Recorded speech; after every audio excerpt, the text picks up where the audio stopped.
Life is short. It's ending 1 minute at a time. Why waste it on fulfilling other people's expectations? This is just one of those questions presented in a novel written by Chuck Palahniuk named Fight Club. The film version of Fight Club, directed by David Fincher, starring Brad Pitt, Edward Norton, and Helena Bonham Carter, could be considered one of the best and most impactful movies ever made when looking at its reception and ongoing popularity. Fight Club isn't shy of over-the-top violence, contains a fair amount of explicit language, and, of course, the obnoxious behavior of its characters. However, it's definitely more profound than just men coming together to beat each other up. The story is built on several thoughtful concepts that are interesting and possibly applicable to our own lives. It tells a story about a generation of people without a clear purpose, without hope, raised with false expectations, and repressed by ever-tightening social norms. What if our existence is pointless? What if God doesn't like us? What if we're nothing more than a compost heap? How do we find meaning in a meaningless existence? This video explores several philosophical ideas that Fight Club presents us. For those who aren't familiar with the story, this analysis explains and reveals the plot.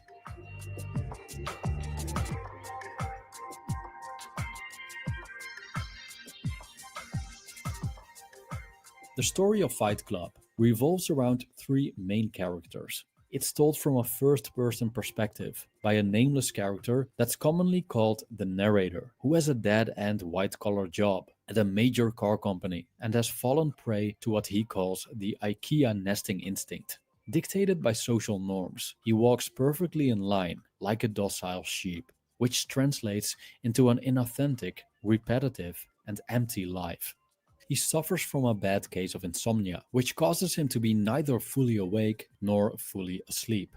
Sometimes he entertains self-destructive thoughts. As he flies around from state to state for his job, he prays for a crash or mid-air collision every time the plane banks too sharply on takeoff or landing. During a flight, he meets an eccentric and hyper-masculine character named Tyler Durden. Tyler seems to be the direct opposite of the narrator. He's a wolf rather than a sheep, disentangled from society and impervious to social norms. He takes what he wants without asking and whenever he pleases. He's self-sufficient, has no superiors, and doesn't care about the material possessions. The movie later reveals that Tyler and the narrator are the same person, as Tyler is a product of the narrator's imagination that's probably induced by severe insomnia combined with dissatisfaction with a dull, meaningless existence and a lifetime of repressed urges. The narrator is addicted to going to support groups for specific illnesses because these give him the opportunity to cry, which seems to be a remedy for his insomnia. The downside of his behavior is that he isn't genuine. He has no testicular cancer or blood parasites, yet acts as if he does, so he can reap the benefits of these sessions. But these benefits come to an end when another non-genuine visitor starts to join the sessions as well. This is a woman named Marla Singer, and her motive for joining these sessions is, and I quote, "It's cheaper than a movie and there's free coffee." Marla is a self-destructive, chain-smoking fatalist who is expecting to die at any moment, but finds it tragic that it never happens. She steals food and clothes for a living and attempts suicide by overdosing Xanax. Even though the narrator, Tyler, and Marla have totally different personalities, they all live their lives, accompanied by a nihilistic undercurrent. Tyler seems to have figured out what causes this emptiness, and during the course of the story, his solution unfolds. Unfortunately, his character slides from a sage-like father figure to an anarchist terrorist who is out to destroy modern civilization. Nevertheless, he exposes a series of harsh realities about modern life that are worth contemplating. The anti-consumerist stance of Tyler Durden becomes obvious when he verbalizes his concern about a modern way of life. Shortly after the narrator meets Tyler, he discovers that his apartment went up in flames. After this unfortunate event, realizing that he has no friends to call, he calls Tyler. The two meet, and a narrator complains about losing his furniture and his respectable and almost complete wardrobe. Tyler responds rather indifferently and slightly sarcastically before he begins to express his views on the matter. I quote, "We're consumers. We are byproducts of a lifestyle obsession. Murder, crime, poverty, these things don't concern me. What concerns me are celebrity magazines, television with 500 channels, some guy's name on my underwear, Rogaine, Viagra, Olestra." End quote. It becomes clear that Tyler has quite an unconventional view of what's good and bad. Murder, crime, and poverty are generally considered bad things, while consumer goods like televisions, clothing from a certain brand, products that help to hide aging, enhance bedroom performance, and help us with weight loss are considered preferable. Tyler has a contempt for the artificial, as opposed to elements that have been a natural part of the human condition, probably as long as we exist. This way of thinking touches upon an ancient cynic philosopher named Diogenes of Sinope, who believed that modern civilized life hinders our natural state. At the end of the movie, it appears that the narrator has destroyed his apartment himself when he was taken over by his alter ego, Tyler Durden. This deed was the first step onto the road of detachment from his property into a more authentic way of life, and to, how Tyler puts it, reject the basic assumptions of civilization, especially the importance of material possessions. The narrator moves in with Tyler, who lives in a dilapidated house with ongoing leaks, power failures, and no IKEA furniture. Slowly but surely, the narrator indeed detaches from his previously destroyed property. Things you own end up owning you, Tyler tells him. And this simple piece of wisdom probably hits home when the narrator realizes that he doesn't need all these worldly goods and is actually much happier without them. Tyler Durden is a nonconformist and shows, again, similarities with Diogenes, who not only purposefully lived in poverty, but also rejected social norms. For him, social constructs are nothing more than a superficial layer of culture that represses our true nature. Diogenes lived in a barrel. Tyler lives in an abandoned building. Diogenes urinated in public. Tyler urinates in the soup of a restaurant. Diogenes bit his opponents like a dog. Tyler salivates over them using his own blood. The narrator, on the other hand, seems to be the embodiment of conformity, as he adapts his lifestyle completely to societal expectations. The problem with this behavior is that we dedicate our existence walking the paths that people other than ourselves have laid out for us. This need to conform, this fear of falling by the wayside, this sickly preoccupation by what others think of us, this necessity to keep up with the Joneses. What an exhausting way of life, just to feel accepted. So, what if we stop caring? What if we reject the generally accepted norms and choose our own values, elect our own leaders, determine our own goals, regardless of the social expectations? This is a fundamental difference between the narrator and Tyler Durden, who puts it like this: "I am free in all the ways that you are not." Ironically, later on in the story, Project Mayhem, a terrorist organization led by Tyler that grows out of Fight Club, is a textbook example of conformity, as its members wear the same clothes, are absolutely equal, abolish their names, and are referred to as space monkeys that sacrifice their lives for a greater cause. We could say that by rejecting one doctrine in order to be nonconformist, we often imprison ourselves in another one. Fighting and the experience of pain play a significant role in Fight Club. At the beginning of the story, Tyler asks the narrator to hit him as hard as he can. He explains his strange wish by saying, "How can you know yourself if you've never been in a fight? I don't want to die without any scars." End quote. So the narrator hits him, Tyler hits him back, and the two engage in a fist fight. Both seem to feel surprisingly pleasant afterward and decide to do it again. Their nightly activities on a parking lot attract the attention of other men that are also interested in joining these non-hostile fistfights, and thus Fight Club is born. It's widely known that voluntary exposure to certain forms of pain make us stronger in the face of adversity, which could be a legit reason to partake in these fights. As the narrator states, after fighting, everything else in your life got the volume turned down. However, Fight Club is more than just a metaphor for dealing with hardship through exposure. A physical fight and the violence and aggression that goes with it resonates with the primal part of our being. Not only the men in the story are attracted to the violence of fighting, Fight Club as a movie and novel was so impactful on its audience that real-life fight clubs started to emerge. The story shows an experiment in which the members of Fight Club pick fights with random strangers and are supposed to lose, which isn't as easy as it sounds. Most people do everything to avoid physical conflict. Now, this video is in no way intended to endorse violence, but Fight Club makes us wonder if it's a good thing that we've lost touch with these primal tendencies. Should we repress this part of human nature or perhaps integrate it in healthy and constructive ways? When the story progresses, Tyler and the narrator begin to see the world through a different lens. Tyler criticizes the modern self-improvement hype by saying, self-improvement is masturbation, now self-destruction. This statement is slightly confusing, as the increasingly destructive nature of Fight Club, where faces are permanently mutilated and teeth are knocked out of people's heads, doesn't seem to be a sustainable way to live. But Tyler might be onto something when we look at self-destruction as the destruction of a false self.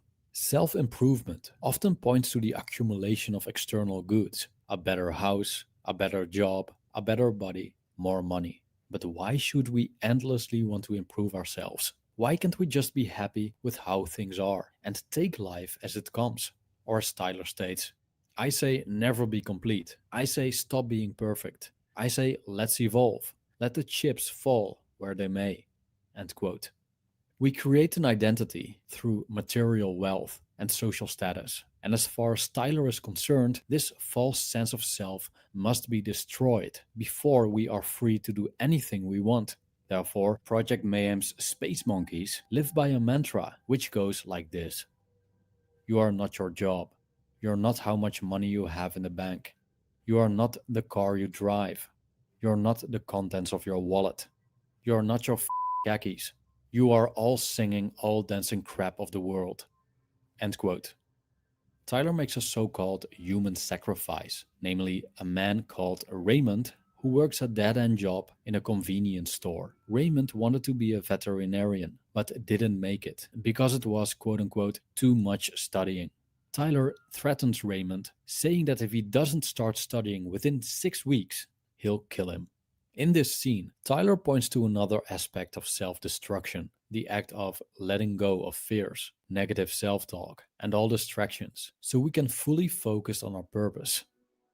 It's the destruction of everything within ourselves that holds us back from living life on our own terms. Many people go great lengths when it comes to pain avoidance. The problem is that running from pain means running from an inevitable part of life. The prospect of incurring pain makes us anxious and often leads to hedonistic decisions, that is, choosing the less painful path, even if a more painful path guarantees more success and pleasure in the future. Tyler Durden deals with this by inflicting a chemical wound on the narrator's hand using lie. As expected, the narrator does everything to escape the pain. He uses visualization techniques he learned at a seminar and retreating in his cave to find his quote-unquote power animal. But Tyler slaps him in the face, forcing him to stay with the pain, saying, "This is the greatest moment of your life, man, and you're off somewhere missing it." End quote. For the narrator, Tyler has one central goal. He must reach bottom. After putting him through suffering and destroying his false identity, there's yet another aspect that must be crushed. Hope. Losing all hope is freedom, and therefore he must reject what has rejected him, his father and God. I quote, "Consider the possibility that God does not like you. In all probability, he hates you." End quote. Tyler states that we don't need God, that we shouldn't care about redemption and damnation, and if we're God's unwanted children, so be it. Thereby, we lose all hope. but are also liberated from religious doctrine and fatherly authority. Now we're truly free. Now we can create our own meaning and live how we want to live. Tyler emphasizes the importance of knowing what we want in life. To achieve this, we must be willing to get out of our comfort zone and jump into the unknown without safety brackets. The narrator, however, has difficulties letting go of security.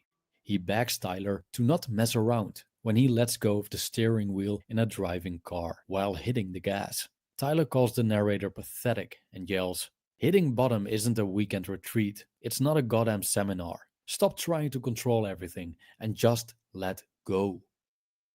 After an inevitable car crash, Tyler states that they just had a near-life experience. Fight Club is a story about rebellion against the status quo and a plea for the simple life. It criticizes the ways in which we are so hung up on security and material possessions, and how people let social norms dictate their lives. Stuff has become our religion. The idols we worship are IKEA and Starbucks.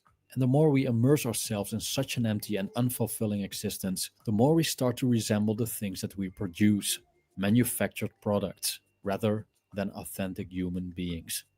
Tyler shows us a way out, and even though his insights are profound, the execution is questionable.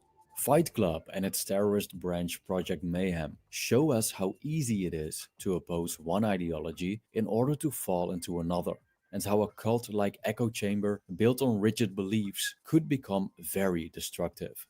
Nevertheless, Tyler challenges us to be self-sufficient and disobedient to the authorities that let us down, to live authentically and in the moment, to confront our fears, to boldly step out of our comfort zones and let the things that don't matter truly slide.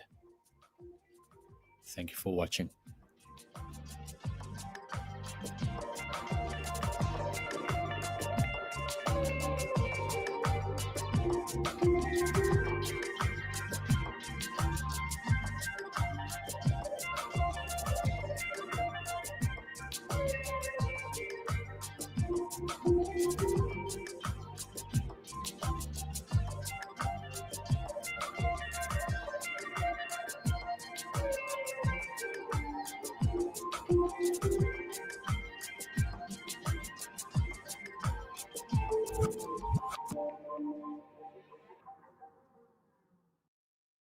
Are you crying?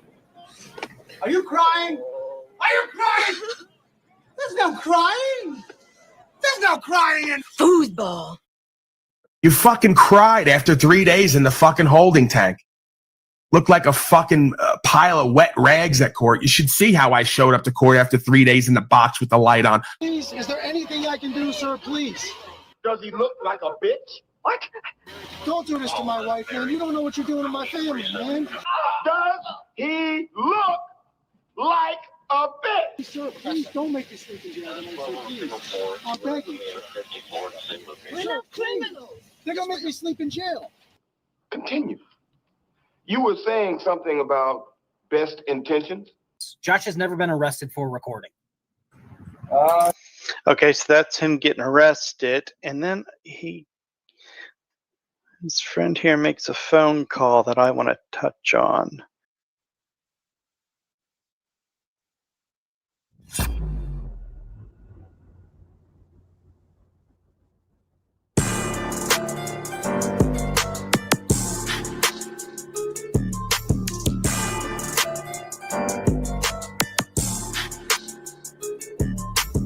If you come to a spiritual understanding that you have a living God here, that you have a relationship with, and it tells you how to live, and that statute, policy, and code that they write up and remix every 2 weeks is not your law, well, then you're going to start to have a change of mind and heart and vision. And what's going to follow with that is a correction of the record to the original status of man and woman on the land under God with natural rights. That's the natural, organic, authentic progression of any being I've ever met who does this walk, including myself. You were born on the land, right? You're subject to the law of the land and God's law, absent some loss, injury, and harm, and that you are not here to be governed by statutes, policy, and code, which your own law of the land, Bill of Rights, and Declaration says is through consent of the governed. Statute, policy, and code is giving the force of law to the consent of the governed. Well, I'm returning back to the land on paper, right? And this is the other part of it. The natural progression to anybody who does this is like you see me out in a cabin in the mountains, in the woods, is back to the land, right? The same way you were born on the land under God, you should be growing your own food. You should have your own clean water sources. You should be away from the cities and suburbs with all the toxic frequencies and ideologies, propaganda. This is the natural organic progression of a being who wants to be back where they're meant to be, right? Under God, so to speak, supernaturally. You have to understand that there is a place at times for doing what's true and what's right, surrendering the rest under God in faith, and then letting your body have whatever's going to be done to it, because you don't have control over that. All you have control over is your thoughts, emotions, actions, inactions, and what's on the record. And guess what? We're all going to be judged by that record by the end of this. If not at the courts, like the Castro and all the rest of them, we're going to be judged with that spiritual force. Because guess what? If I know you, if I can look at you and know you, I got a feeling that thing can look at you and know you, because I got a relationship with it, and I seem to have that experience. In the middle of believe is the word lie, right? Belief requires a choice. If you have a relationship with this universe and this truth, and you become one with it, there's no more belief. They can't pimp on you. They can't trick you out of position. Oh, no, I know what you're doing. How are we going to get everybody to really rise to the occasion and be honorable, authentic, faithful men who surrender the outcome? How are you going to do that if it's not through these demons and dark forces testing and challenging everybody's bitch-ass ego? Forgive me if that's triggering, right? Paulie's getting a little ghetto. That's what they'll say. But this is the reality of it. The darkness, the dark forces, these are our greatest teachers and testers. They're going to make a man out of you one way or the other. Bet on it. What's the purpose of that? Because Shaitan apparently works hundreds or thousands of years to somehow get humanity under its fucking thumb. Through socialization, communism, collectivism, fascism, all the isms lead back to the same idea. Where do you think we're going now with the social credit and the Bitcoin? You think this is a coincidence? To be system matrix, there's something in us or around us that's all connected, whether it's God or the devil, and it's working toward the same end based on our choice. You're going to go with God, or you're going to go with the beings in and of this world. What do you think they did the last time when they took the gold and silver by code out of the system and gave everybody the Social Security system with the credit-based, debt-based system, right? They already did away with lawful money, gold and silver, 100-something years ago. And they're going to do it again. Now they're going to replace fiat with digital currency. And they're going to tokenize everybody's beingness. They already did that. When they created the all caps name and created the Social Security system and took the lawful money out of existence and engineered world wars, hello, we're there again, right? It was right after a slamdemic. Well, hello there. I didn't see you there when you came in. We were up to 150 live viewers and climbing as soon as, I guess, it became clear what I'm doing here, and we popped up the Israeli flags. We just immediately dropped down to like 65 and held. So that was kind of weird. If you were here for that in the beginning of the broadcast, you'll see that. You'll see just drops off the cliff at certain points, right? While other clowns get on here and suck boot and act like status slaves and all the rest of it. So we know what the algo wants and what it doesn't want. What does it want? Well, ironically, it wants that from everybody but me, I guess. It wants you all taken up for your cultists, right? Or ignoring it altogether. Even when I try to do that, the algorithm some way, somehow, it knows. It seems to know, right? So that's the world we're moving into more and more. But I've decided today, regardless of algorithmic games and shadow banning and power games and nonsense, I'm starting an Israeli Appreciation Day. Okay. So that's the reason for the flags behind me. It is officially National Israeli Appreciation Day. And we're going to be very clip heavy today. Very Israeli centric, clip oriented. So questions, comments, concerns, smoke them if you got them. The link is there. If it's not clickable, type it in the address bar. You'll show up. I got a few folks who want to talk legal lawful. They messaged me. We'll get to that in a bit. We got to do some appreciation today, okay? So yeah, let's just get right to it. A callback, a little blast from the past, first and foremost, since this week is 9/11. Okay, if you remember that, how that works. So yeah, let's go to some of that. How many people know that on the morning of 9/11, a lady looked out of her apartment in New Jersey, looking over to the burning tower, the first one, and saw 5 Middle Eastern looking men filming it, high-fiving and cheering. She took them to be Arabic. She called the police. The police eventually tracked them down. They had traveling around in a white van. They were Israelis. They became known as the Dancing Israelis. They were arrested and kept in custody for 71 days until the ultra-Zionist head of the criminal division of the Justice Department, Michael Chertoff, released them. And how many people know that the same Michael Chertoff released the 200 arrested in the spy ring? And they went back to Israel. These 5 dancing Israelis, 2 of which were known by the police to be Mossad agents, said that they were there to document the event. Well, hold on. How did you know it was going to happen? How many people know? Right. So the famous dancing Israelis that a lot of folks may never have known about or forgotten about, and we got the bomb-sniffing dogs that were pulled. We got Bin Laden's family meeting with George Bush's brother on the day, apparently blocks from the incident. We got Larry the Lizard, of course, who, it's the weirdest thing ever. On the day of 9/11 was like the only day, they say, when they look back on his record, Mr. Silverstein. The only day that he was absent. And when they ask him about it, he kind of looks down. He says, well, you know, my wife, good thing we have these women around, right? They always have intuition that we follow. So she said, you got to go to the dentist, Larry. And I said, no, I don't want to go to the dentist, but I got to go to the dentist. So I wasn't there. Right. And neither was my family, who usually, you know, members of my family who's usually at 9/11. They weren't there either. You know, it's the weirdest thing. And 1,000 other coincidences. Right. So for the tard, and I say that affectionately, right? I love my tards here. This is the only place where we talk about pimping and hoeing as a power dynamic when it comes to government, political science, false religions, all the rest of it. But we love our hoes here, unlike Snoop Dogg. Right. You know, I love my hoes. I love my tards. We're trying to help. Okay, we're trying to help. We're trying to free you folks. So for the tard who came in earlier, who said to me, it's always ironic when they project onto me who and what they are, and then I got to hit him with the that's you. He said, fuck off and leave America. He might have even said die. I'm going to add die in anyway, because that's what they want on some level. They've proven it, not only for themselves, but everyone else. Fuck off and die and leave America, commie scum. And that's great. That sounds good until I break it down to you that one of the communist tenets, Marxist tenets, is the abolition of private property. Okay.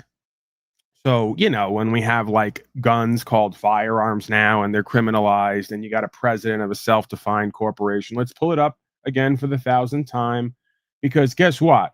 I have to loop here just like the news does. The news gets on every day and bullshits all you people from one side to the other. So this is my job. I get on every 4 days or so now because I'm still healing, having some issues that I'm healing from physically. It's just all this slavery, right? I'm allergic to it. But I got to get on like regularly, and I got to put it in people's face to remind them of what the reality is. So this is straight from Cornell University. United States means A, a federal corporation. B, an agency, department, commission, board, or other entity of said corporation, okay?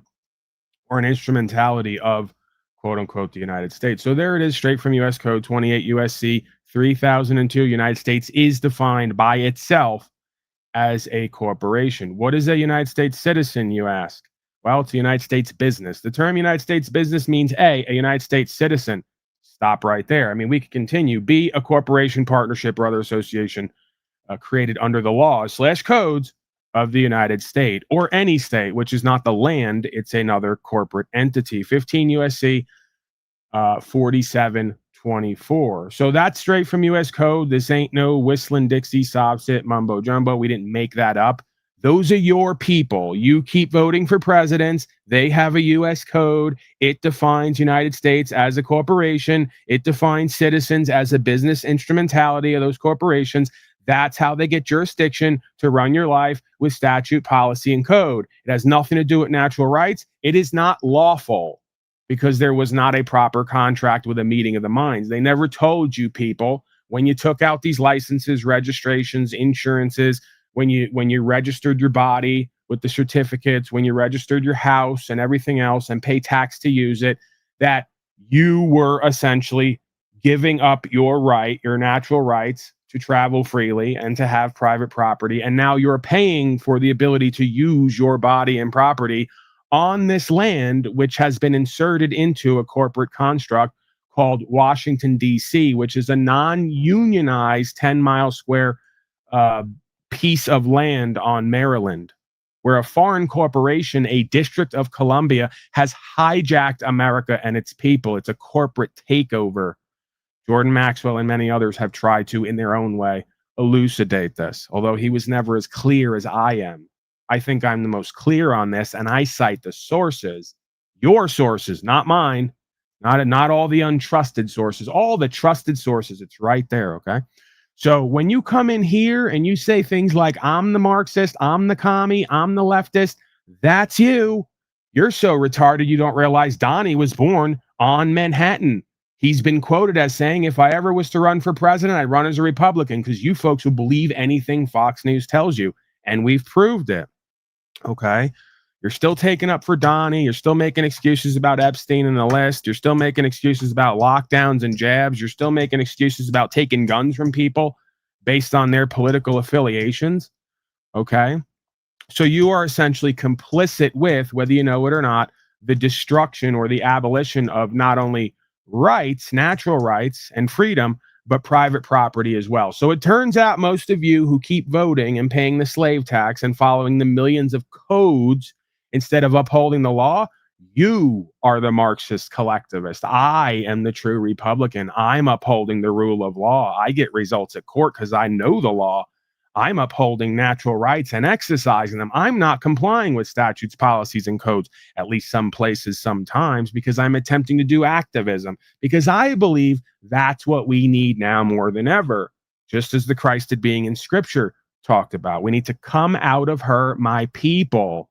You folks are deeper than ever inside of that Lady Liberty delusion they've given you, which is a corporate construct takeover by a foreign entity, okay? So, again, this is nothing new. Your daddy, Donnie, is sucking Israeli boot.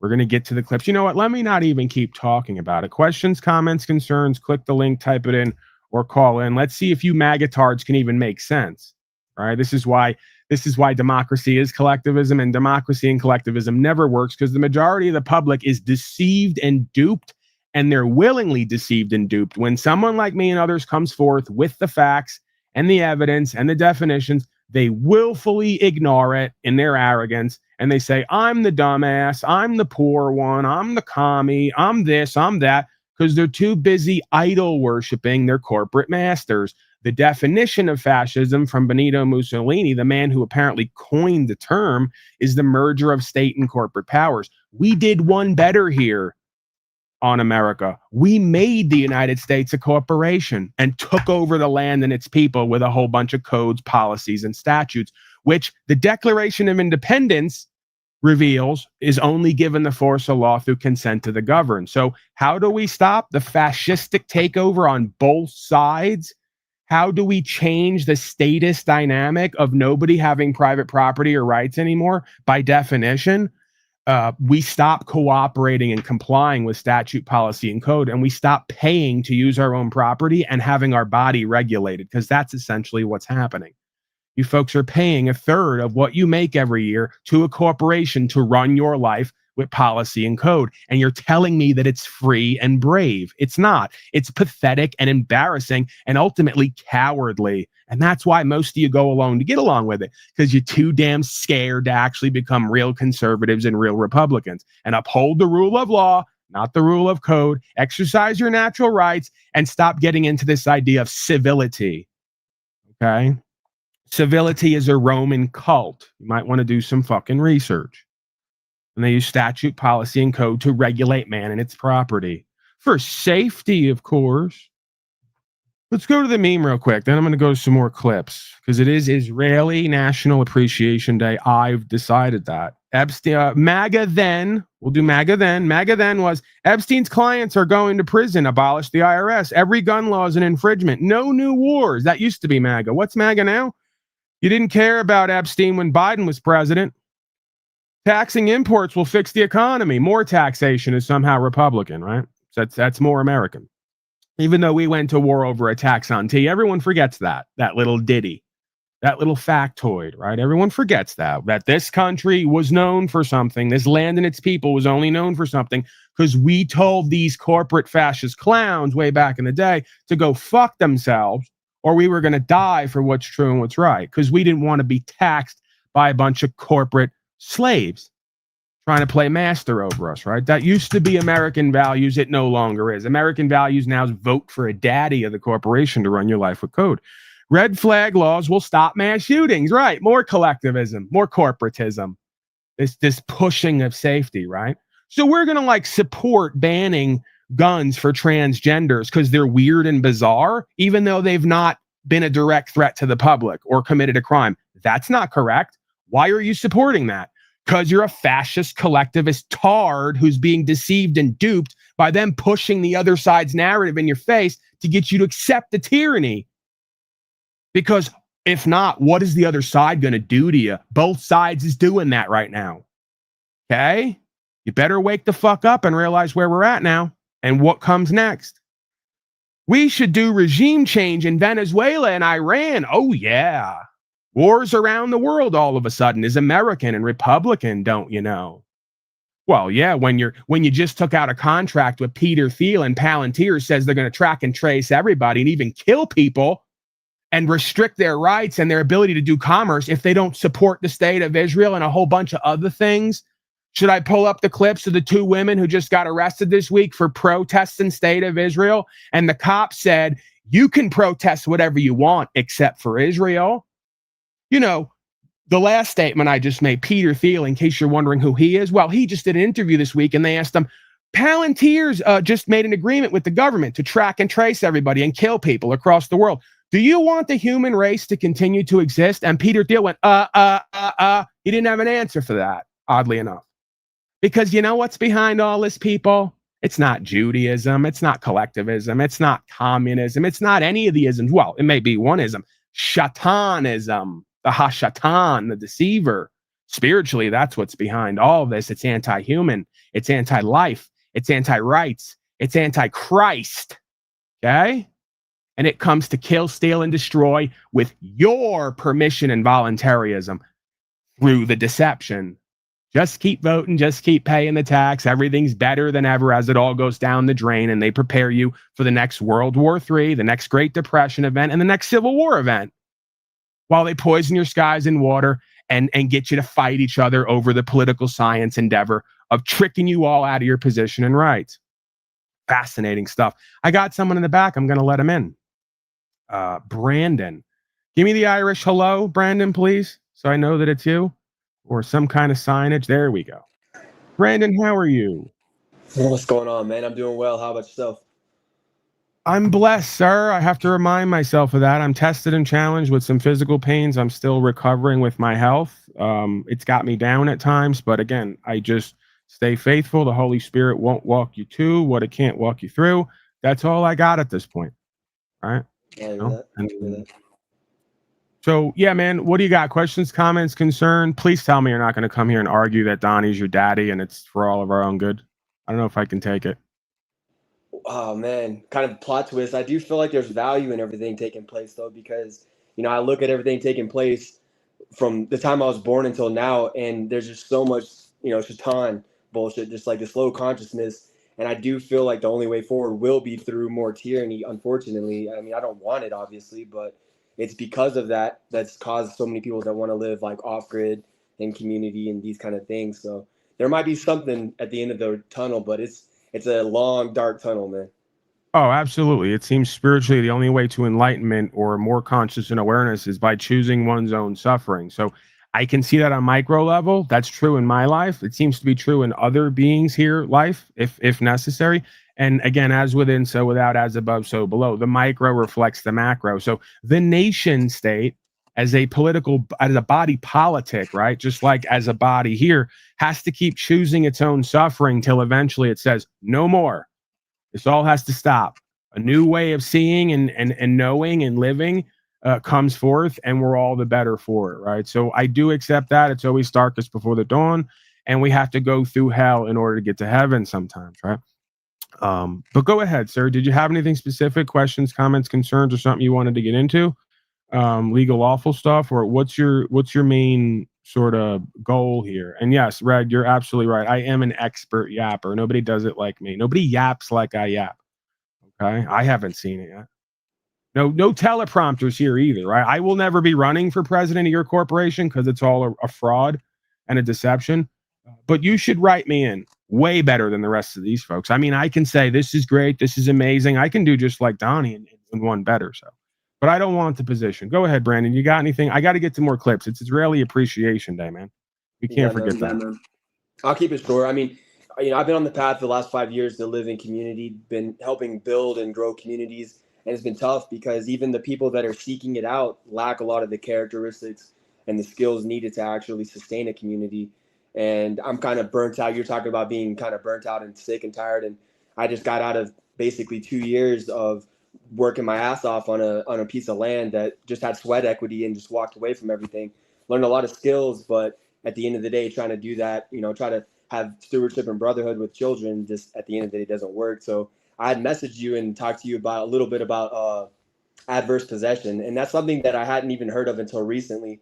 But when I really ponder that idea, like this idea of just uninhabited land and someone going to steward it, to me, that seems lawful, right? It seems like a fair thing to do. Hey, man, like just because you got money in this Babylonian system and you're able to acquire it via, purchasing it, but you're not stewarding the land. If I go there and steward the land, then I feel like I have more rights to that land.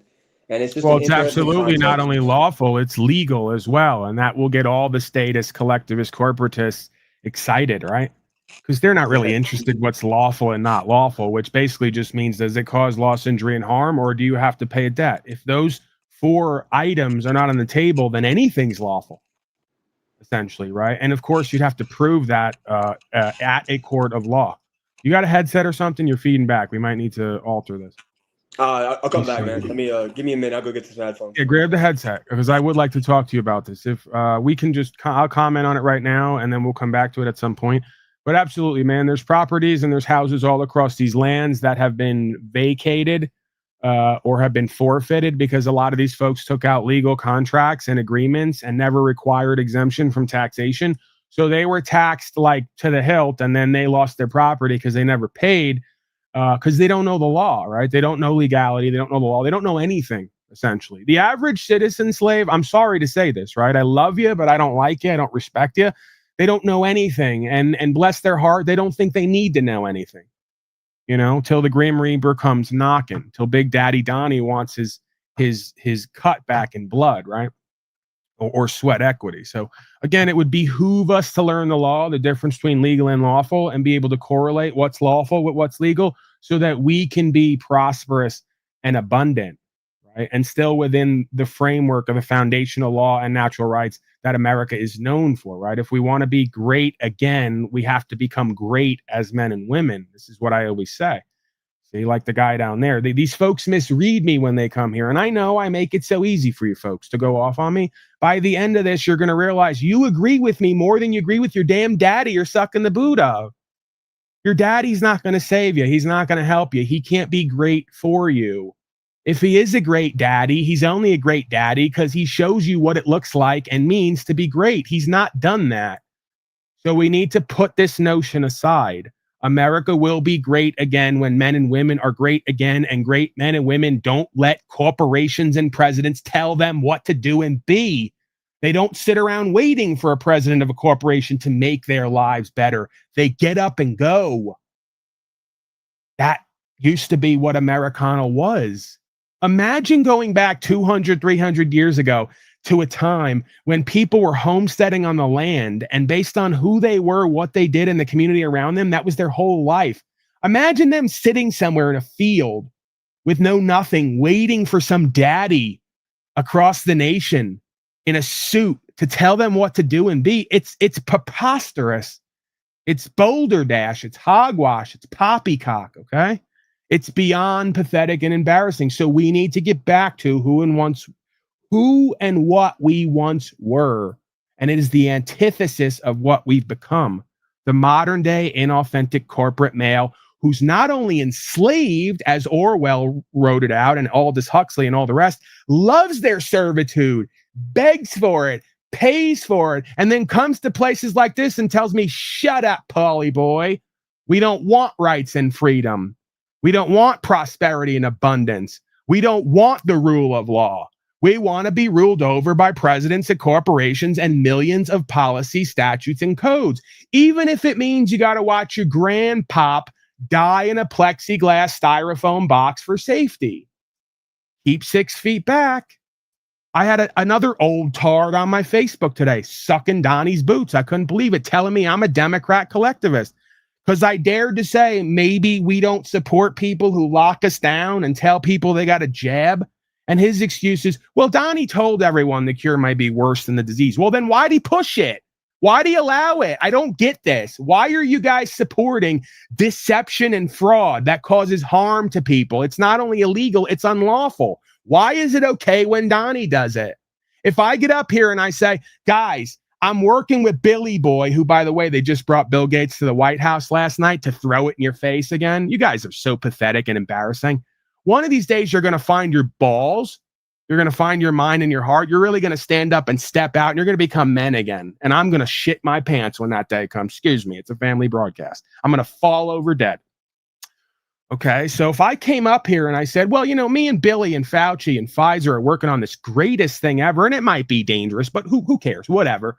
We're all going to take it because I'm daddy and you all trust me, and I'm going to misuse my official position to push this crap and make money, because that's what it was all about. Not only breaking your soul and mocking you and doing humiliation rituals and blasphemy to the living God, it was about profiteering as well. Isn't it always the case with Mammon and Molech? Okay, so again, beyond pathetic and embarrassing, this is why I can't take up for you folks. This is why even if you wrote me in and I became president, my first address would be how pathetic and embarrassing you democratic statist fascist slaves are who keep voting for this crap and paying for it and following along in lockstep. You should be not only embarrassed, you should be ashamed of yourselves. And that shame should be so deep and palpable that it causes an extreme change in your perspective in your life to do and be and have better. So if you ain't a part of that movement and that experience, which is straight from God using the devil in and of this world, you're not even alive at this point. You're not even awake and aware in the same reality as the rest of us. Okay. So Brandon, let me go. I got to go here and just hang tight. I told you it's Israeli Appreciation Day, and I never got to Larry the Lizard, who just happened to not be in one of the 3 towers that exploded into dust from 2 planes, and then the insurance policy, and then the 5 world wars, and then the Patriot Act, and then the tracking and tracing and searching everybody at any travel hub, and then every time they stop me, they have to give this line of, you know what kind of times we live in? What are you, a sovereign citizen? What are you, one of these terrorists who wants to overthrow the lawful government of this land? I go, no, that's you, policy enforcement. I'm supporting United States as a nation state concept, as a nationalistic concept, what it stands for, right? That's me. I'm supporting it. I'm upholding it. I'm one of the last few true Americans. The rest of you folks, I can't say the same based on the facts. So everyone's kind of confused. Most of these people are very inverted and confused. All you military, all you policy enforcement, all you centralized wannabe authoritarians are the antithesis of what the founders wrote down and what they were quoted as saying. Did you guys all get that history lesson, or was it just me? Right, you got it and you didn't care, or you're just too fucking dumbed down and poisoned to put the pieces together. Or most of you aren't. See, I say that to trigger. Most of you are not that dumb. You're just too fucking cowardly to conceive of what the reality is and what the implications are and what you're going to need to do next to stop it. right? Because many of you think Paulie's got main character syndrome. He's narcissistic. He's egotistical. He's arrogant. No, on some level, I'm just doing what I know needs to be done. I'm advocating for it as well. Because I know if we don't, it's all gone. It's all done. It's all over. We know where this goes historically. And it's going to go the same place here as it has on China and Russia and Germany and all the other places, right? Mexico, same deal. Used to be a constitutional nation state. Right to have guns, right to own property. Now we see who runs everybody. The criminal cartels, in or out of uniform. That's the bottom line. Citizens no longer have rights. They can no longer have guns to defend themselves. They got to pay tribute to their masters, and they all voted for it and suck boot and supported it and follow along with it. So you're going to go the same way, okay? And again, a newsflash, once America goes that way and it's secured, if it ever, I don't think it'll ever happen, right? So I'm fear pointing, they'll say. I'm fear mongering. I don't believe it's ever going to happen. God and the people are not going to let it happen. The epigenetic component in humanity is not going to let it happen. They're going to have to, and they're working on it, they're going to have to exterminate everybody. That's what Palantir potentially is for. That's what AI is for. That's what they want it for. See, now I believe, because I'm a dreamer, and I got an imagination on me, and I have heart, right? I want to believe in something.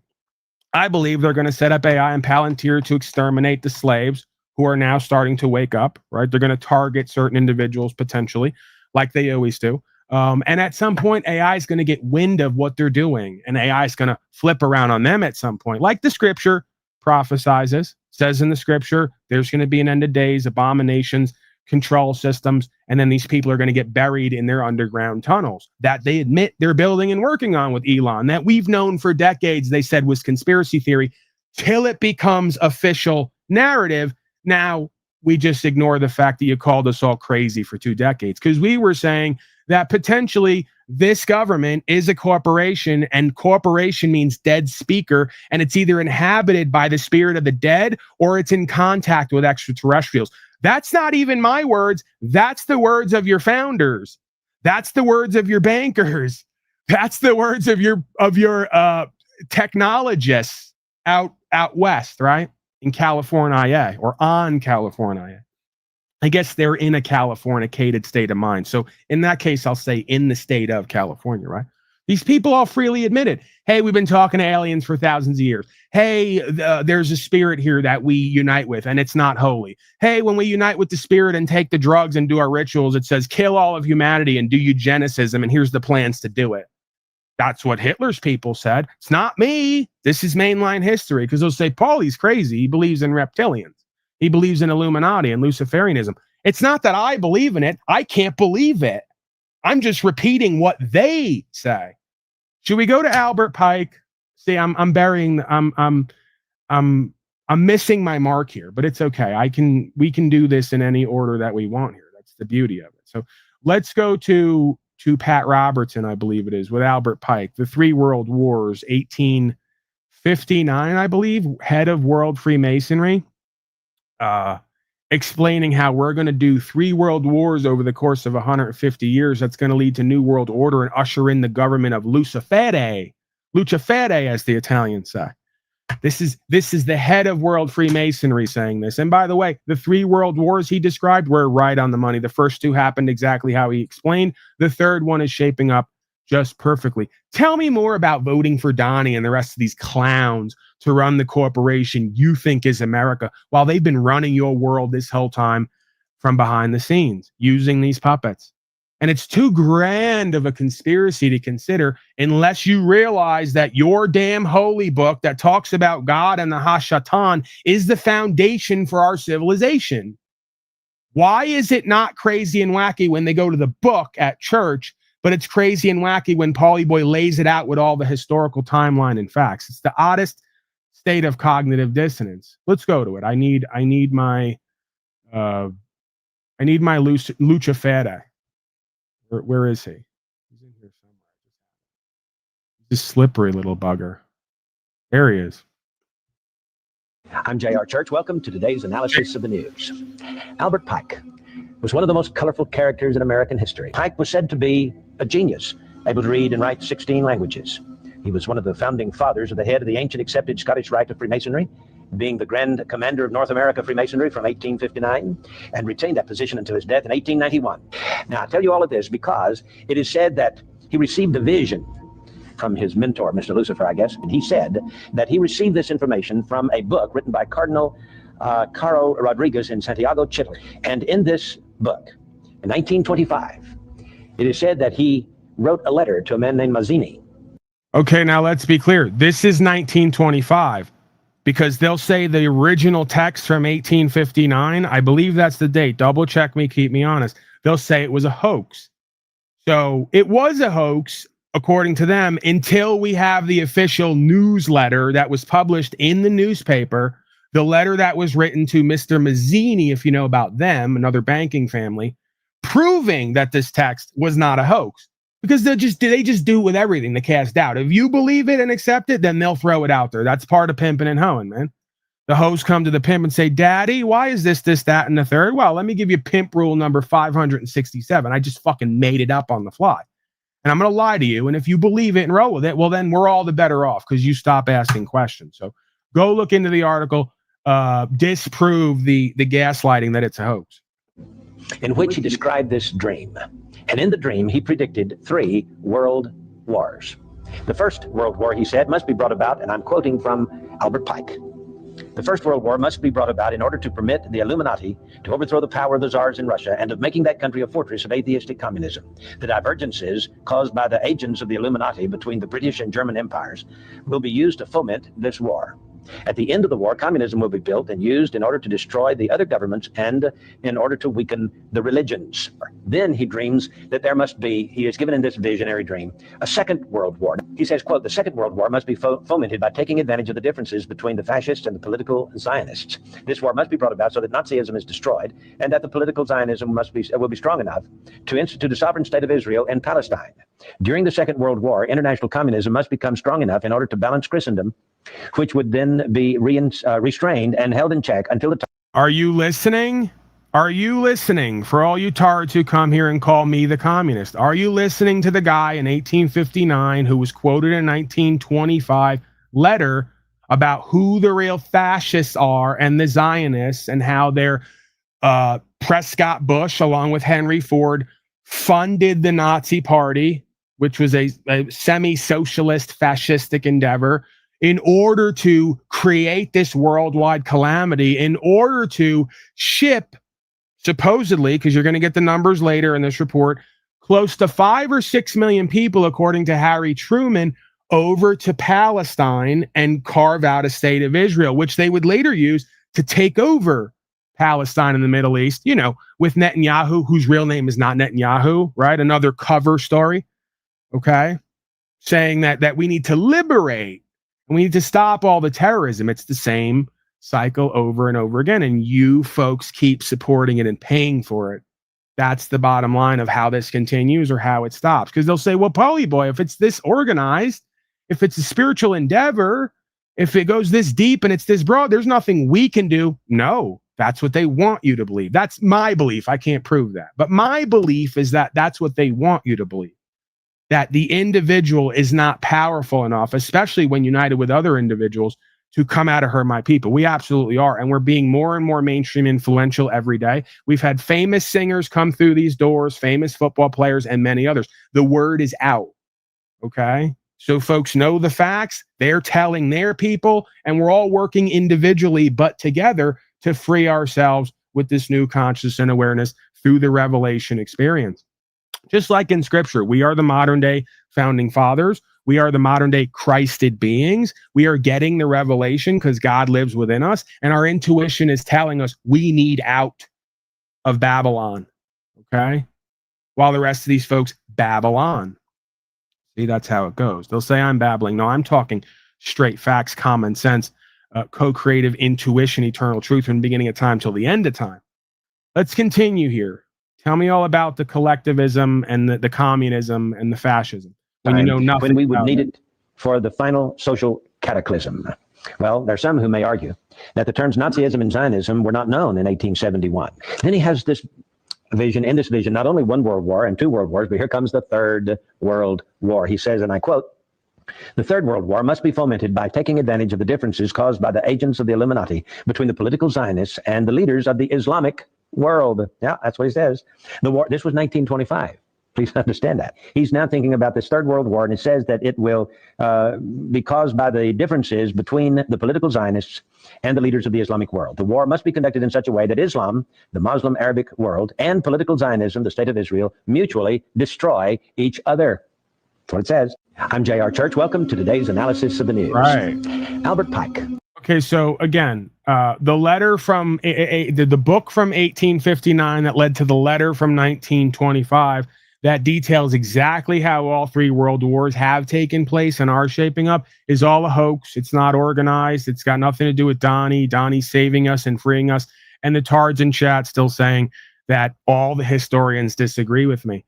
I'm not interested in who your certified, licensed, registered, mainstream political sources think about me and what I'm saying. They're dishonest, they're bad faith, they're dishonorable, they're untrustworthy, and their whole goal, whether they do it willingly or unwillingly, is to deceive you. When I say unwillingly, they may really believe what they're saying. That's why they're used and put into position. Okay? That's the name of the game here. Even if it's just spiritually, I'm not saying it has to be a corporation running it all. If it is a corporation running it all, it's spiritually inhabited, okay, by some force, some state of consciousness. So again, you were the same folks in chat who during the lockdowns and the jabbing, while I was saying, I don't know, this seems really weird, and I've been preparing for this, and the spirit and the facts have shown me, right, and revealed to me that none of this is good, none of this is real. You were all right there involved in it, trying to lock me down, trying to take my rights, interfere with my property and rights, trying to push vaxes on me to go to work. I didn't accept any of it. And 5 years later, I'm glad I didn't. That proves that I know more than you.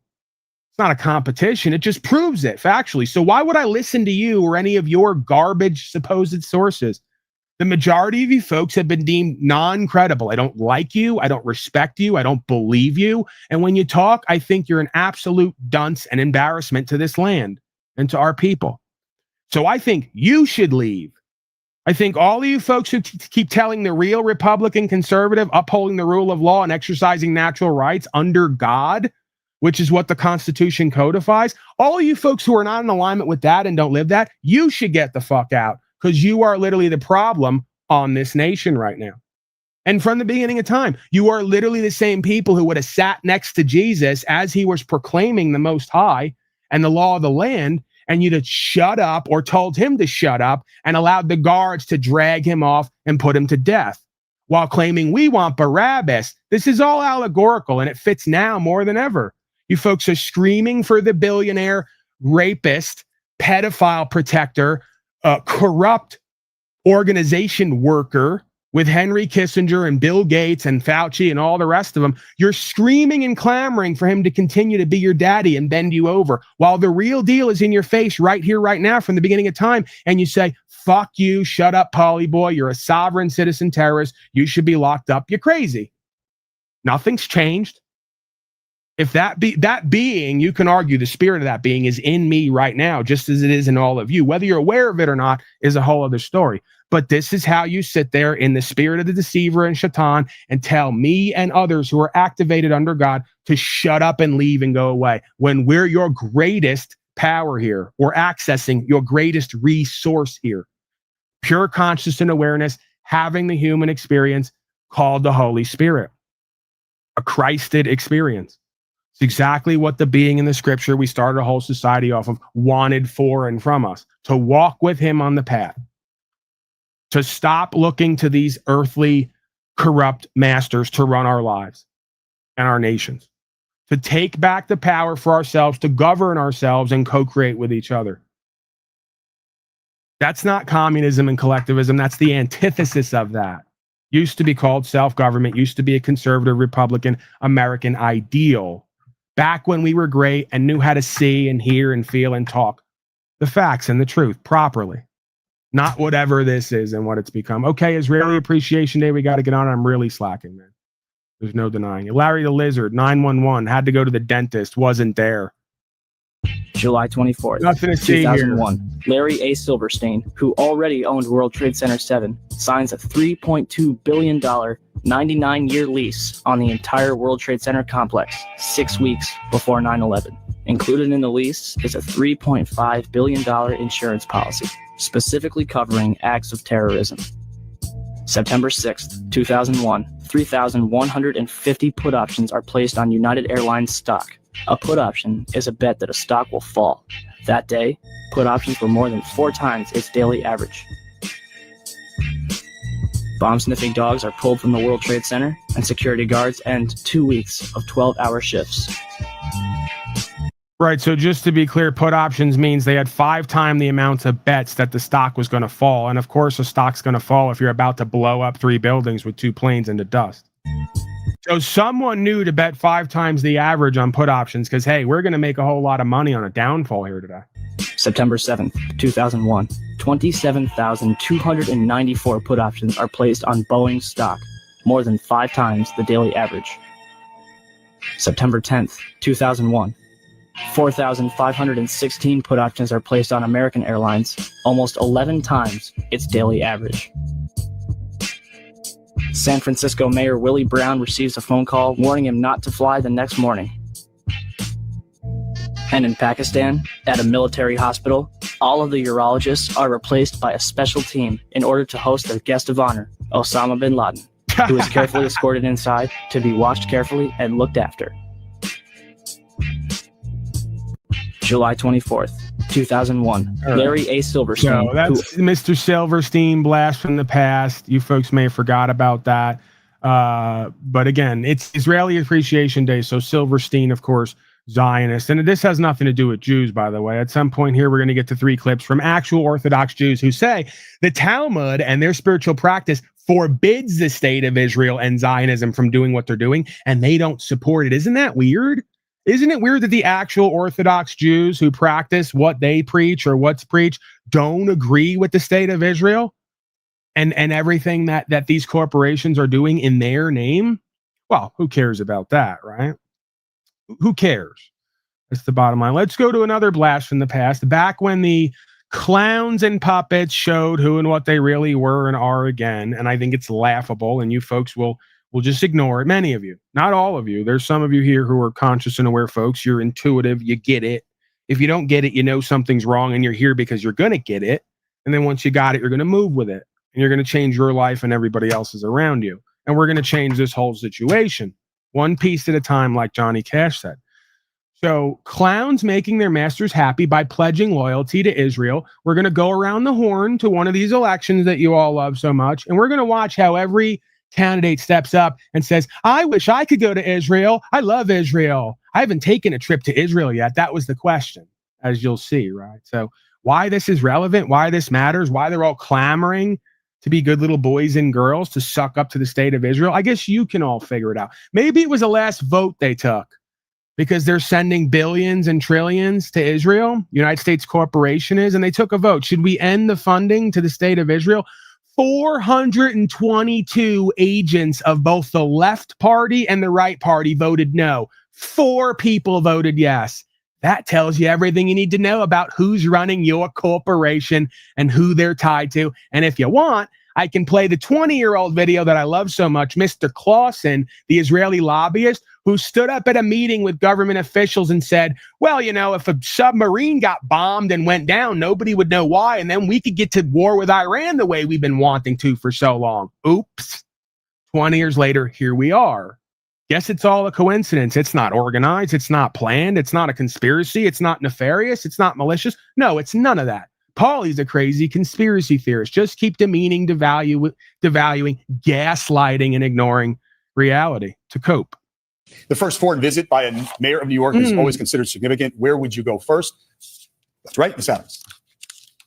First visit, I would visit the Holy Land. Mr. Cuomo? Given the hostility and the anti-Semitism that has been shown in New York, I would go to Israel. Mr. Tilson, where would you go? Yeah, I'd make my 4th trip to Israel, followed by my 5th trip to Ukraine, 2 of our greatest allies fighting on the front lines of the global war on terror. Mr. Mamdani?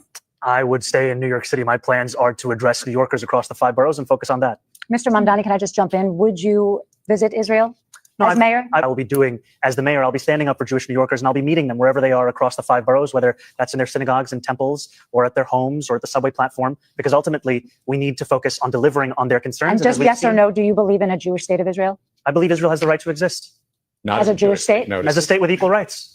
He won't, Not he won't as a say it Jewish has a state. right to exist as a Jewish state. Be very And his clear. answer was no, he won't visit Israel. I said that. That's what he was trying to say. No, unlike No, you, I he answer. never- Unlike he you, I never answer said questions no. very Okay. directly. All right. He didn't say what he my was goal would be supposed to take my first trip to Israel. My wife's life work in this area means a lot to our family, and it could coincide with my young son Miles' bar mitzvah. If you'd like to have a bar mitzvah. Okay, but oh wow! the first foreign visit by a mayor of New York is wow. Not only is that last guy wanting to take a trip, his first trip to Israel, it's to honor his son Miles, who just had his bar mitzvah.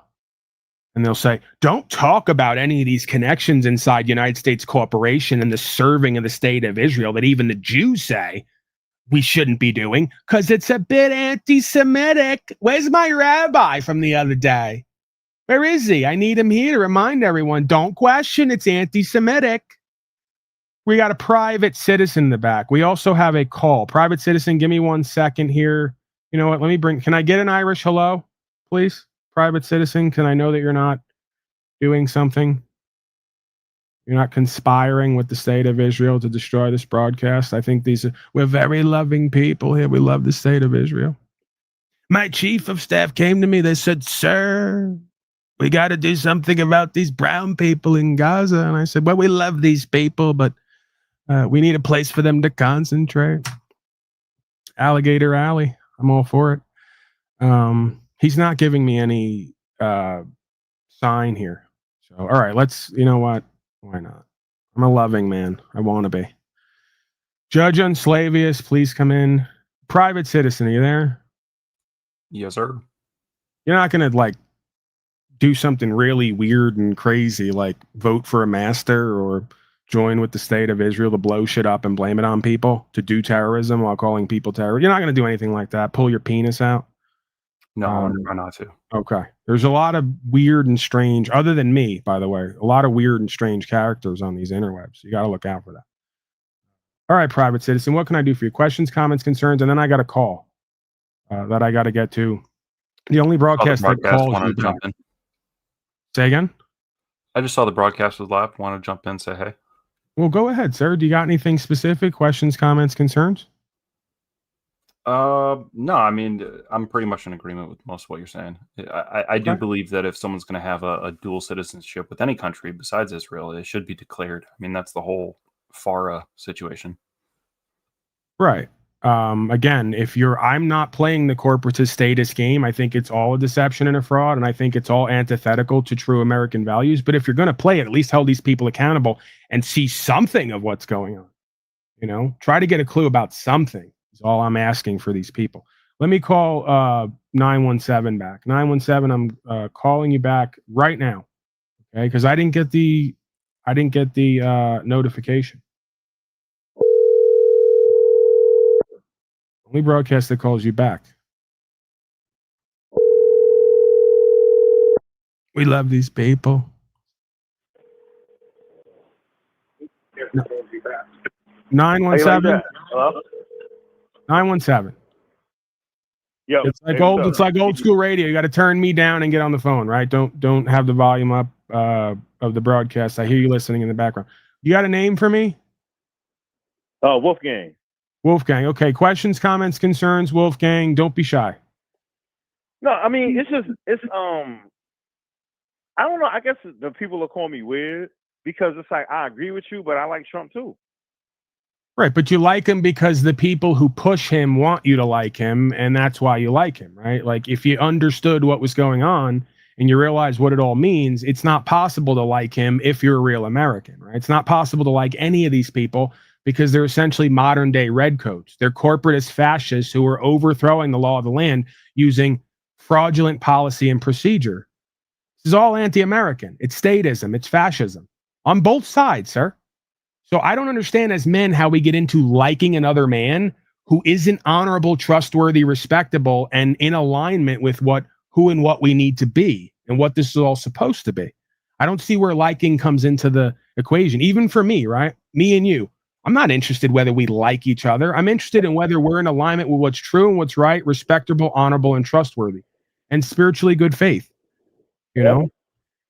So I guess go ahead if you want. I'm going to see it as an embarrassment for you in a way, but I'm open to hearing about it. Tell me why you like Donald Trump, other than that he's been sold to you as a powerful, masculine, in-charge figure who's really going to take us to the top and allow us to win. You know, he's so bold and so brash. No, I mean, some of what you said is true right there. You know, he's a real guy. He stands up as a real man, and just it's just like it's kind of How like does he a do breath of that? fresh air to see it. Say it. Well, that's what I do agree. You're, That's the way he comes. this is the cognitive dissonance. You're saying he stands up as a man, and when I tell you he obviously doesn't, you say you agree. So then what you're saying is not making sense, right? He didn't stand up like a man for lockdowns and One of jabs. the ones that will call me crazy, but it's like They're gaslighting you, sir. It's kind of weird. I'm trying to figure it out. That's why I was like, let me call this guy because No, I appreciate that. That's a different like, statement. You know, it's like I agree with a lot that you're saying, but at the same time, I like the Trump guy. Okay. Like, I just hated the fact that the way like a lot of the, and no disrespect to like the, you know, what they call the rainbow color, you know, like the fluid people and everything, the they, them, theys, and theirs, and you know, he, she's. No disrespect to them and all of that, you know, but we were just going way too far that way. I'm happy for that part. Right, but the point is that the system is the system has been taken over and is essentially used as a functionary to keep you bouncing from left wing to right wing while never making a change toward nationalism. It's an illusion, it's delusion, it's deception, it's denial, it's disempowerment wrapped in a solution. I think you're right. So can we stop it? Can we stop it and just live free and stop complying and stop voting for masters and understand the law versus statute, policy, and code and get wins at court and get these people to just back the fuck off? Can we do that? Or is no one ready for that? Do we need more humiliation, more mockery, more actual terrorism while they call me a terrorist for actually being an American and upholding the rule of law and the law of the land, which is rights for everybody? This is what we're way too far down the line of. Presidents of a corporation telling men and women what rights they're going to have and not. It's absolutely absurd and it needs to stop. And it's not going to stop by you folks saying, well, I like Donnie. I don't ask about if you like me or him or anyone else personally as a personality. I'm saying look at what everyone's doing and not doing and understand where it all goes and where it comes from. See? So, and again, I appreciate the statement you made that you're trying to figure it all out. Great. This broadcast is for you because I'm going to give you the third party perspective about how all of it is the same thing in a different form and why it's antithetical to American values, right? So this is the breakthrough. Okay? This is why my first channel was stricken dozens of times with over 20,000 subscribers. And why I've been shadow banned on both channels at times. Today is an example of when we broke through the algorithm. It's clear and obvious the differences. Okay, so again, you and others liking Donnie and this fascistic system that is now turning everything over to AI with Elon Musk and a third American party right on time because they need to, because folks like me are like bringing the cat out of the bag. So now they got to dupe you on the next level and say, okay, you know what? Maybe Paulie Boy was kind of right. And you guys all kind of agree with him now, right? Because we pimped the shit out of you hoes. It's undeniable at this point. So you know what we're going to do for you? We're going to give you a third party run by an autistic drug addict billionaire who literally says we're going to create Skynet here and track everyone with AI.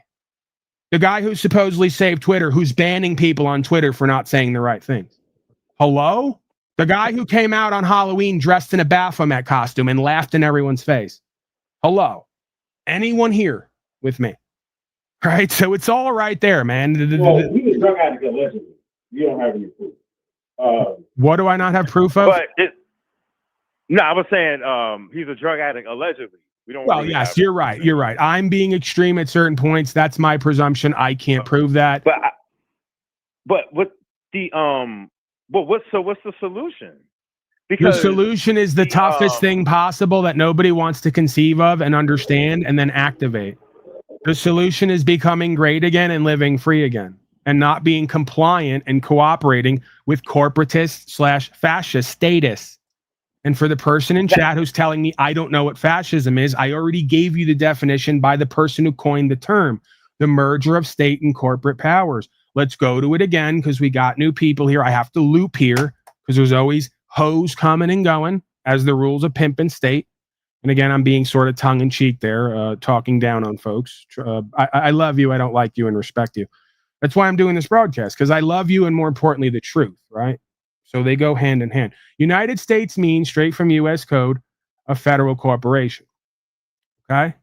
So if Benito Mussolini defined fascism as the merger of state and corporate powers, and my source here, 28 U.S. Code 3002, straight from the corporation itself, defining itself as a federal corporation. Here is the second definition, United States business. What is a United States business? The term United States business means a United States citizen. Okay? So you've literally been taken over by fascism and corporatism based on the definition straight from US code, and you're arguing with me about it, telling me I don't know what I'm talking about. That's you. I have over a decade into what I'm doing. I have over half a dozen court cases in the last 5 years, all dismissed, because I know the definitions, because I know the law, because I know the difference between legal and lawful, because I understand status and standing and equity and the maxims of law, and I understand how you're all being pimped and hoed and deceived. You don't come here and tell me what's going on. I come here and I bring my experience and an understanding that cannot even be argued to you, because I'm so magnanimous and gregarious, right? Because I'm so loving and caring and serving the truth and God and doing as an American what we're meant to do, helping you to do and be and have better, right? So you can never say, when all the eventuality potentially comes down, that you weren't told and given an opportunity. That's why I'm online's best daddy 2024. And yes, I elected myself in that, just like the politicians do. I ran myself and elected myself because I counted the votes. Okay? They used to say men lie, women lie, numbers don't. Well, that's not true anymore, because he who counts the votes decides the election. See, they don't like when I do it. Paulie boy, that's corruption. No, I'm doing a bit, right? I'm mocking your system. So when Donnie says the election's stolen, newsflash, he's telling the truth. The greatest lie is the one closest to truth. The problem is he isn't revealing the fact that they're all stolen selections. Okay, we played the video of the woman, the first historian in history. She was 12 years old, did a summer project, found out that all presidents are related to one English king, except for one president, right? I don't believe in coincidences like that. Government is a family affair. It is a semi-private family affair that is connected to merchant banking that goes back to the beginning of time. Okay? So again, to deny all this because it's so grandiose and scary and fascinating is your incredulity on one hand. On one hand, you're so credulous, you're willing to lock down, take 5 jabs, and then say, get away from me, the jabs aren't working. And then when I pointed out that Donnie and the Republicans were all for it and didn't go against it and didn't lock up Hillary like he campaigned on, didn't lock up Fauci and Gates, but rather had them to the White House as honored, distinguished guests after one of the biggest medical tyranny frauds in history, that's now caused the death of over 20 million people. And that's straight from the autopsies from actual doctors now. We're way far down the line with this, folks. It shouldn't have had to take all this to happen. And now that it all has happened and you're still not copping to the reality, it's beyond pathetic and embarrassing. It's beyond blasphemous. Those 20 million people, as usual, died in vain because you cowards and frauds want to show up here and keep repeating a known lie and a false narrative. Aren't you ashamed? Don't you feel pathetic and cowardly? Don't you feel dysfunctional and disempowered?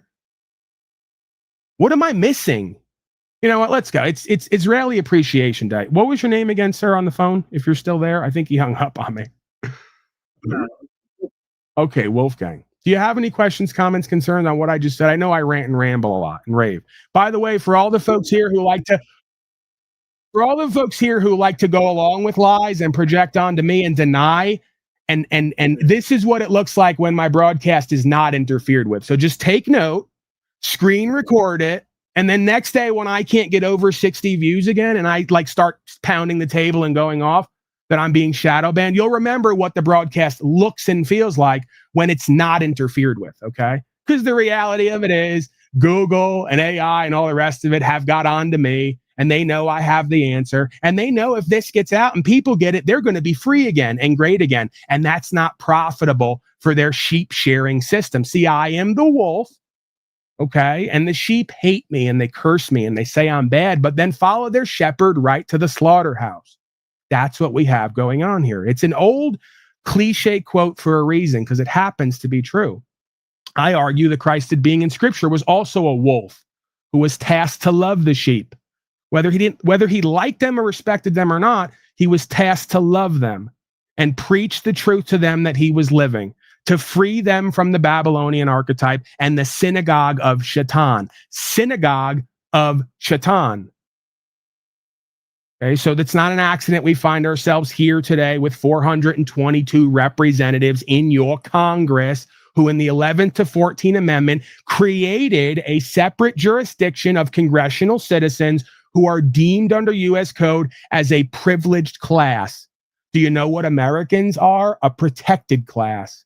So when you change your status and standing, you revert back to federally the status of protected class. That's not all of you. You're in contract, you're voting, you're agreeing, you're a congressional citizen.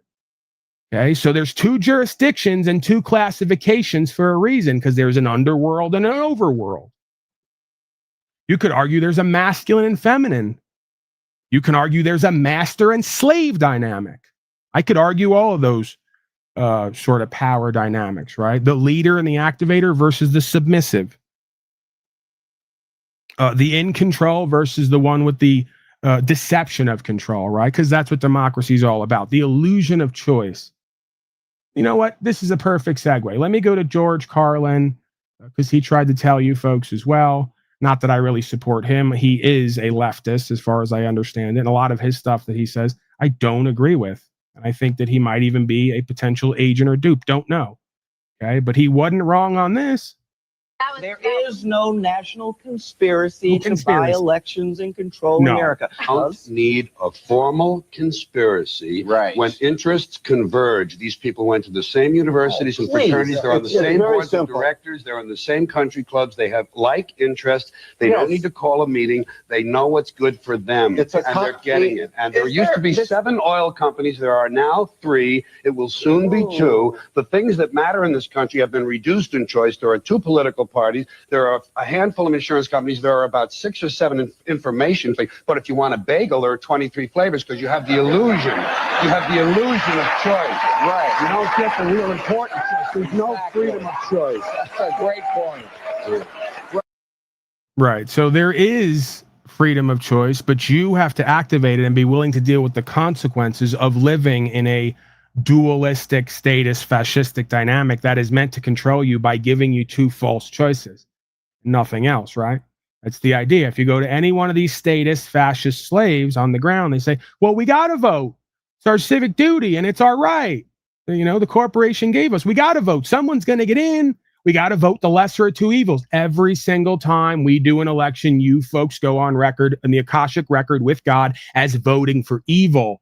Simply because you believe it's a lesser of 2 evils. It's still evil. So we got you all in judgment. This is what you're not getting. If you willingly admit that you don't trust these people, but it's the best thing we have, even though they're all corporatist, billionaire, fascistic, evil, pedophile protecting scum on the list that doesn't exist, you still voted for evil. You still gave your time, energy, and attention spiritually to the evil. Okay, so that's how the judgment of God and America works, right? If this is God's country, you have to be under God's law. You can't serve 2 masters, as the scripture reveals. If you don't get under God's law, the rule of law and natural rights and free will that God gave us, then you're under the corporation and the millions of policy, statutes, and codes that run your life, and all your property and body is registered to the state of. That is not godly. That is not American. That is deception and disempowerment. So again, the answer for the 1,000th time is the same thing Jesus told the people who were being deceived by the synagogue of Shaitan to vote for and cry out for Barabbas to run their life. come out of her, my people. Get under God's law. Understand that God works through you and within you, and that you can't serve the God within you if you're serving a corporate master without. This is the name of the game in this simulation. This is the overarching test for every soul here. Are you going to walk with God, or are you going to be a child of the lie, as the scripture reveals? Israeli Appreciation Day. This is who just signed a deal with U.S. corporation to do Palantir, to track and trace everybody and do war around the world. Another guy with pointed ears and pointed nose and bizarre troll-looking gargoyle creature, because this is what happens with all these people. It's like it becomes so like a Hollywood movie that even the people doing the evil, deceiving you, all start to take on this appearance of some kind of like troll creature right out of central casting. We don't even need makeup. They start to get the pointed elf ears and the big pointed nose, and they start to hunch over, and they get this wide-eyed look like they're in this high. They're high off this false power they have to track and trace and exterminate. And then you ask them directly with the wide-eyed look, hey, do you want America to continue? Do you want like humanity to even continue and evolve? And they don't know what to say, because beneath the veneer and the bullshit, they can't even keep their soul from crying out, yeah, we want to kill you. Yeah, we want to deceive and destroy. Yeah, we want to take a lock on all of nature and decide what you're going to do and not do, be and not be, right? They've been doing it from the beginning of time, trying to overthrow God and nature and the law of this land to impose their beast system matrix. John the Revelator gave this all to us. Many folks have given this understanding to us. Hell, even these supposed leftists and trannies and all the rest from Hollywood keep making movies about this. The Matrix, Wizard of Oz. You know, we can go on and on here. Same dynamic over and over again from the beginning of time, because it's the only dynamic here that matters, right? The Bible is the greatest story ever told because it's based on the only truth here that matters, you could argue. Could be argued. Let's go to Peter Thiel. So what do you think about the use of artificial intelligence or lavender by the IDF in identifying Hamas targets? Look, I'm not,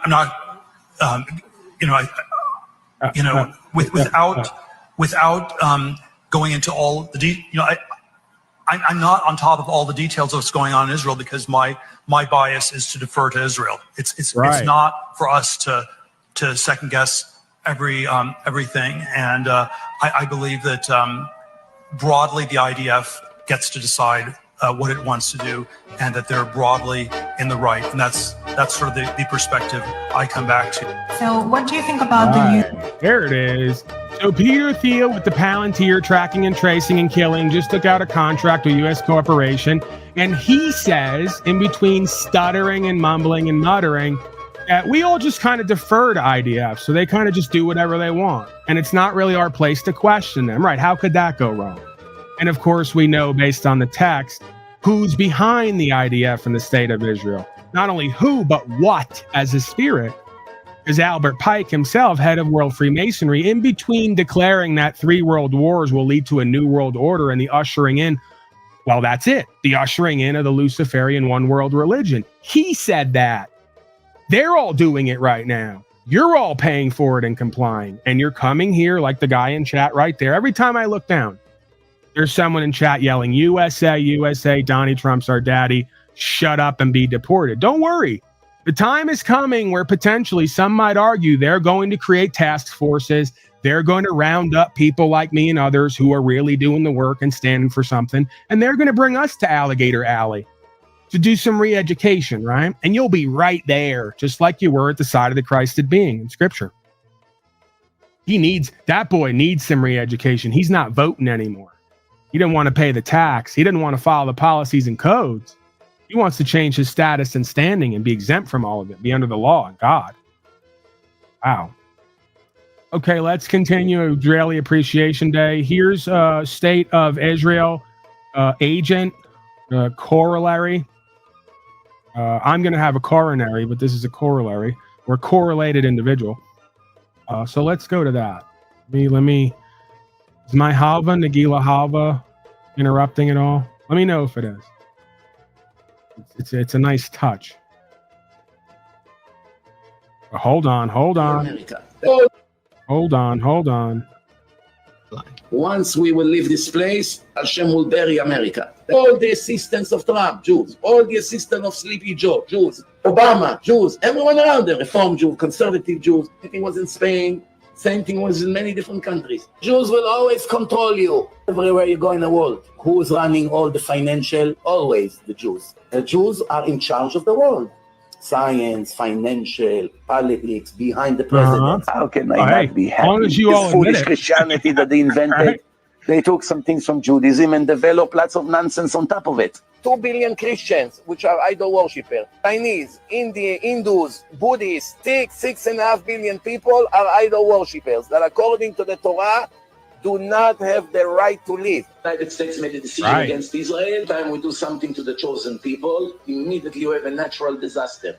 September 11, the New Orleans, typhoons, hurricanes, all kinds of things. Message from one of the State of Israel agents admitting the Zionists masquerading as Jews are all around you. They're running everything. And if you don't like what they're doing and try to stop it, maybe something gets blown up. People get blamed. I don't know. We don't know. Well, but it's nothing to see here, right?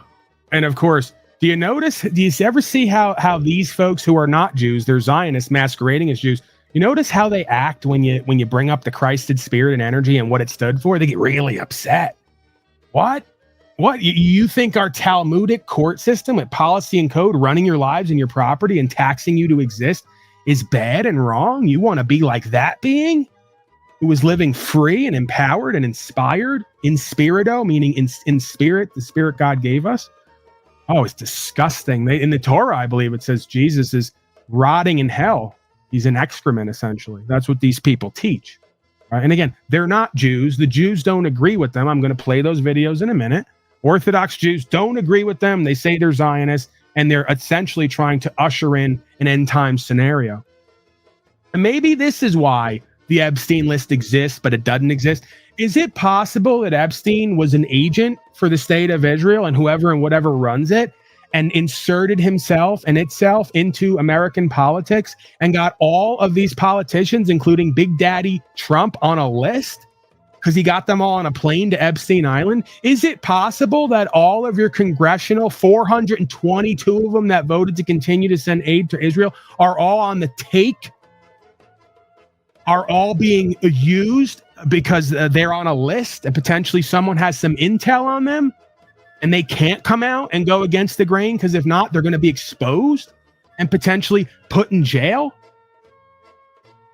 Just asking, just wondering if maybe that's possible. A worldwide takeover with inserted agents who are doing human trafficking, who have a bunch of people over a barrel, because that's how you would take over nation states, right? Is get to their politicians, give them money, fund them, allow them to go to islands to have amazing sex parties, and then remind them, oh, by the way, we got cameras all throughout that facility. Yeah, you hear that? It's great music. Came in right at the perfect time. Oh, by the way, we have tapes of all your activities on the island. And if you say anything about the State of Israel and who or what's behind it or try to stop it, it's going to be deemed as very anti-Semitic.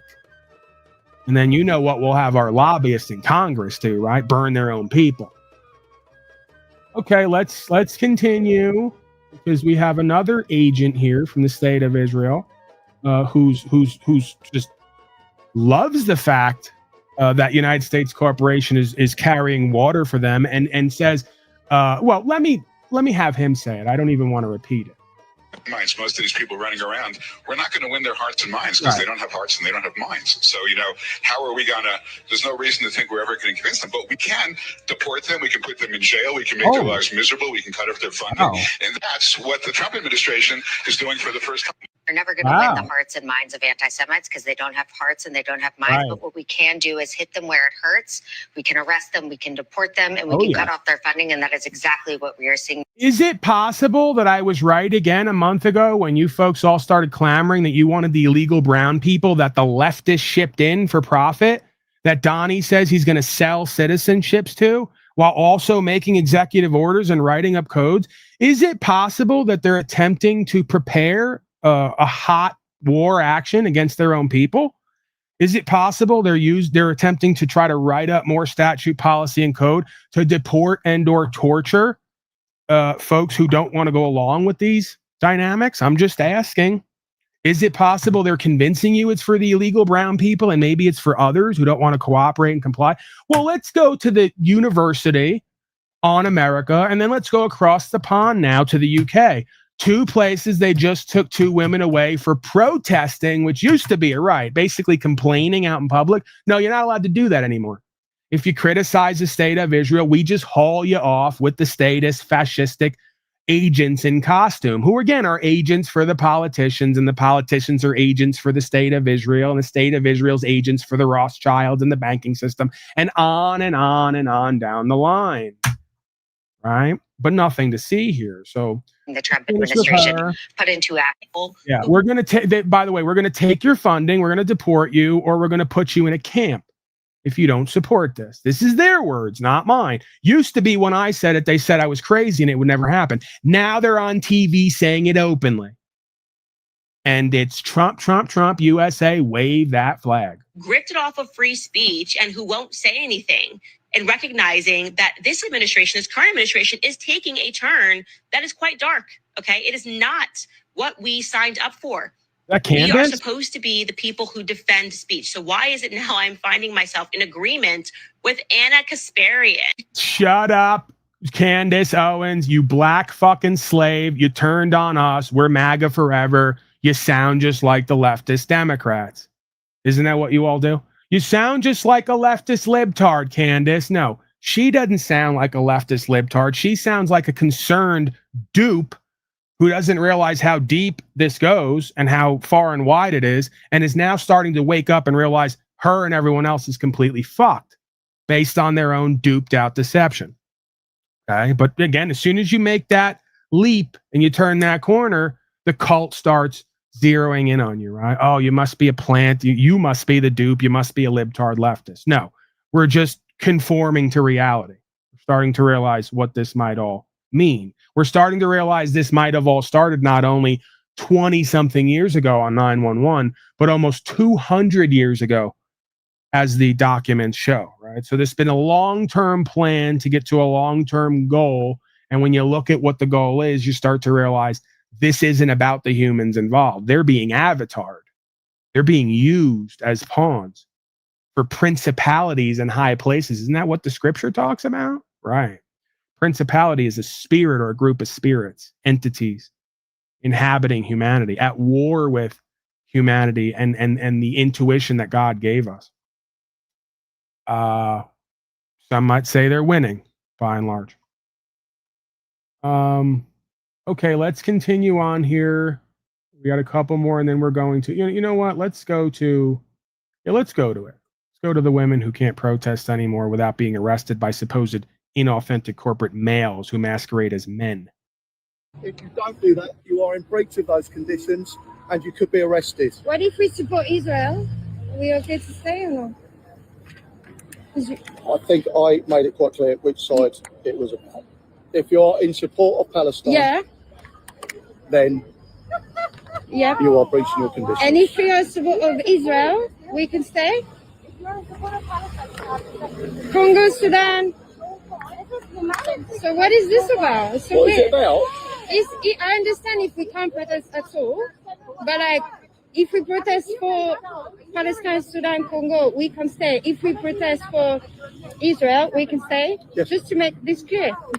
If you don't do that, you are in breach of those conditions and you could be so arrested. there it is. What if we He admits it openly. This isn't a localized thing. This is a globalized thing. This is why it's called global government and globalization. So even on England, they're now telling folks you can support Israel. You can't support Palestine or Congo or anyone else, or we're going to throw you out. We're going to arrest you. Not only going to take you interfere with your rights and property, we're going to take you to a dungeon to re-educate you. And you're going to tell me this isn't fascism. It's beyond fascism. It's pure Nazism at this point. Not only the medical tyranny and the angels of death, but the concentration camps to remind you of who and what you can and can't criticize, and what rights you no longer have anymore, right? If you let them get it done. Let's go to another one. Why not? Okay, so you're going to be arrested for contravening on Section 13 of the Terrorism Act. So if you stand up, Terrorism. She's doing terrorism. Do you have a message? By holding a sign and not supporting Israel, I'm she's being doing arrested terrorism, folks. Holding a placard. for prescribed terrorist group. It's not terrorism to be protesting a genocide. Our government is actively fueling genocide. It's not about the genocide bit, madam, it's the bottom bit. Supporting Palestine Action. It's not about the Palestine Action are a peaceful protest group that are trying to prevent our government from being complicit in this genocide. We need to protect our right to protest. If we can't protest a literal genocide, then what will be next? Will it be trans rights, queer rights, women's Lock this rights, slave up. the rights of racial minorities, Johnny, workers' Johnny, rights? Johnny. This is a slippery slope into authoritarianism. U.S. slave. U.S. slave.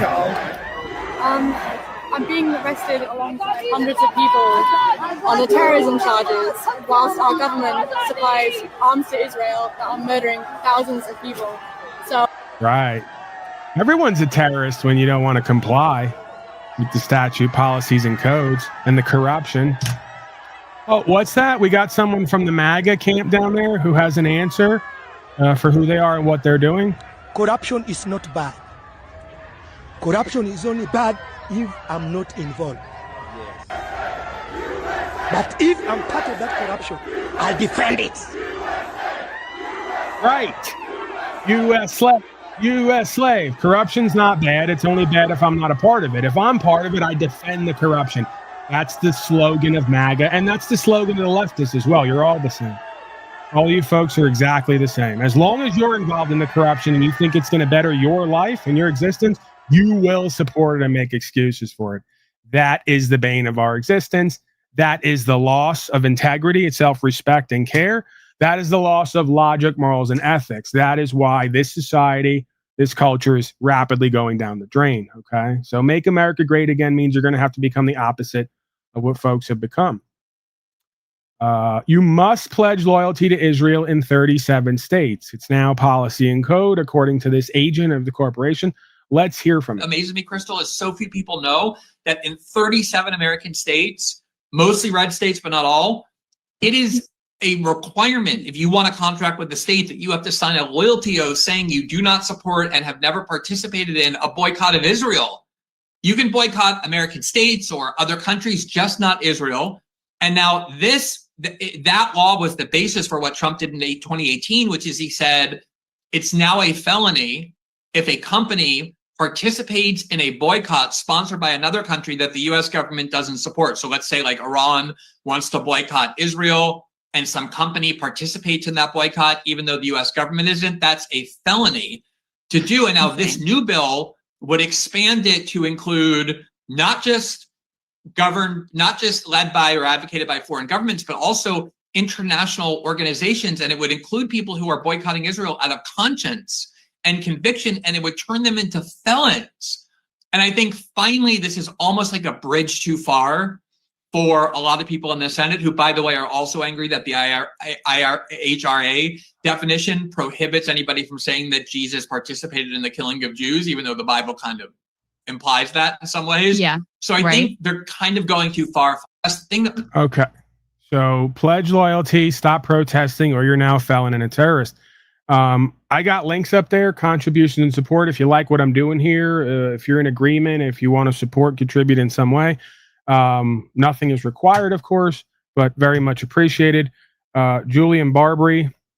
Also, if you want something read, right? If you have a comment for me, you want to tell me how much of a fat, moronic, obnoxious slob I am, how much of a commie. Folks are cursing me out in chat still right now, even though I've already explained over and over again. You folks are the communists, communism and Marxism. One of the root tenets is the abolition of private property and free will. And Donnie and Joey and all the rest of the statist fascist slaves in uniform working for the bankers are all carrying out that goal right now. Whether you accept it or believe it or not doesn't change the fact that it's happening. So you're actually more communist and Marxist by 1,000% than I am. This is how ironic these simulations are. So you got a comment. I didn't get to it because we're scrolling a lot. You want me to read it? There's links up top. There's also an email there. Julian says, thank you, Paul. I appreciate you, Mr. Barbary. Jimmy Shively, an amazing man, says, thanks for yapping. Appreciate you always, sir. I appreciate you, Mr. Shively. You're a generous being, along with a few others who come here regularly. Many thanks. I am forever grateful. And you inspire me. Oftentimes, if I'm in pain and I'm still healing and I don't want to come on here, I feel inspired to come here and bring you guys something, whether you contribute or support or not, right? I kind of love what I do here. I have a care for it. I'm passionate about it. And on some level, I think it's necessary. Maybe that's my delusion. Maybe we're all going to get what we need, regardless of who says what and does what, because there's a higher order here that seems to be playing out. Okay. Couple more. I think I'll check out shortly after the second hour mark. RFK Jr. Let's hear from RFK. It's a State of Israel appreciation. Concerns about the level of Israeli influence in our politics here in the United States of America. Hello? I don't know. Hello, I don't know. Well, the Palestinian people are arguably the most pampered people by international aid organizations. Are you kidding me? No, Even before this war, 78% of people in Gaza said they had, not enough food to eat. Right. And why is that? Why are you blaming Well, Israel? in part, it's Hamas, and in part, it's the fact that Israel imposed a blockade and talked about putting them on a diet. If your neighbor, first of all, Israel has no obligation. Israel is unique in the Mideast for saying we're not only going to attack military targets. And they're very, very disciplined about doing so. I ran across Jeffrey Epstein at parties, at fundraisers for the Robin Hood fundraiser in New York. And I'm, but other than that, I had no relationship. Yeah, another guy who had no relationship with Epstein, but had a Freudian slip right there. I ran across him at parties. I mean, a fundraiser. Oh, Don. That's my Jack Benny. Oh, Don, get my Epstein list. Yeah, he doesn't know him, never met him, but met him at party/fundraiser. Sorry, said the wrong word, right? Don't want to say parties. People might start thinking that you were partying together. Lou Bestone, an amazing man, Italian man, Paisan, just like myself, half. I could never be fully, was that Henry Hill or was it Jimmy Conway? I can never be fully made because I was only half Italian. He says, for a bale of hay, you fat ginger cow. Thank you, Lou. That's one of my fans, by the way. It's the kind of fans that I have. If I ever go on tour, this is who's going to be at the event. Not very nice people, these people. Very nasty people, these people. But we love them anyway. Immediately take him to Alligator Alcatraz and have him re-educated. I don't have Interact Transfer, Jeremy Lanzin, so you're going to have to cancel that. Looks like you did. That's good. I tried to reach out to you. I couldn't find you. But yeah, that's only a Canadian service, it seems. We had a Google voice mail from someone who called in. I'm going to call them back now because I didn't get the prompt. If you call the number and I don't answer, it's because you didn't hear it. You should hear it over my line. If you don't hear it, well, then that's why. Like, share, and subscribe. In the meantime, boost the algorithm, get on board with what we do here, contribute in some way, right? If you're not going to contribute and support with value in a physical form or digital form, you can come on and give your questions, comments, concerns, or just curse me out. Maybe you'll feel better, go back to voting and paying slave tax and really teach me and everyone else a lesson. The email, the voicemail has been transcribed into text, and it reads, I disagree. Trump is doing a great job, bro. I know that's the point of why I do this broadcast, because most of you are dunces, and I like playing off of that fact that there's a never-ending line of dunces who will continue to just say the same stuff, but not make any sense while doing it, right? I'm fascinated and entertained by that dynamic, and it allows me to conjure an energy to do the broadcast. Total disgust. Absolutely. Israel really infected the whole world. Money is powerful. That's a bit anti-Semitic, sir. I'm going to ask you to tone it down. A bit anti-Semitic. Okay, we got RFK. Let's go to this. When the guy held Putin responsible, not Putin, what the fuck am I talking about? Netanyahu held him responsible for his war crimes and his lies and deception. And Donnie immediately popped out the box and said, if that idiot tries to do anything to uphold the law of the land and do what's right, we're going to deal with him. Okay, so Donnie not very happy about folks wanting to hold Netanyahu and others liable and potentially have them arrested for war crimes and actual terrorism. What is terrorism defined by the CIA and FBI? Well, interestingly enough, it's when an individual or a group gets together to try to push their political beliefs on the individual. That's them. Got to support the state of Israel, or else we're going to take your funding. We're going to take you to jail. Got to do XYZ, or else. There's the threat. And in that threatening language is you pushing your political science ideology on the individual with coercion and duress, while they call you the terrorist, because they always say you're doing what they're doing, while their CIA FBI definition explicitly states that's what they're doing. So we have a soft coup, essentially. We're in Cold War here. It's gone kinetic and hot overseas.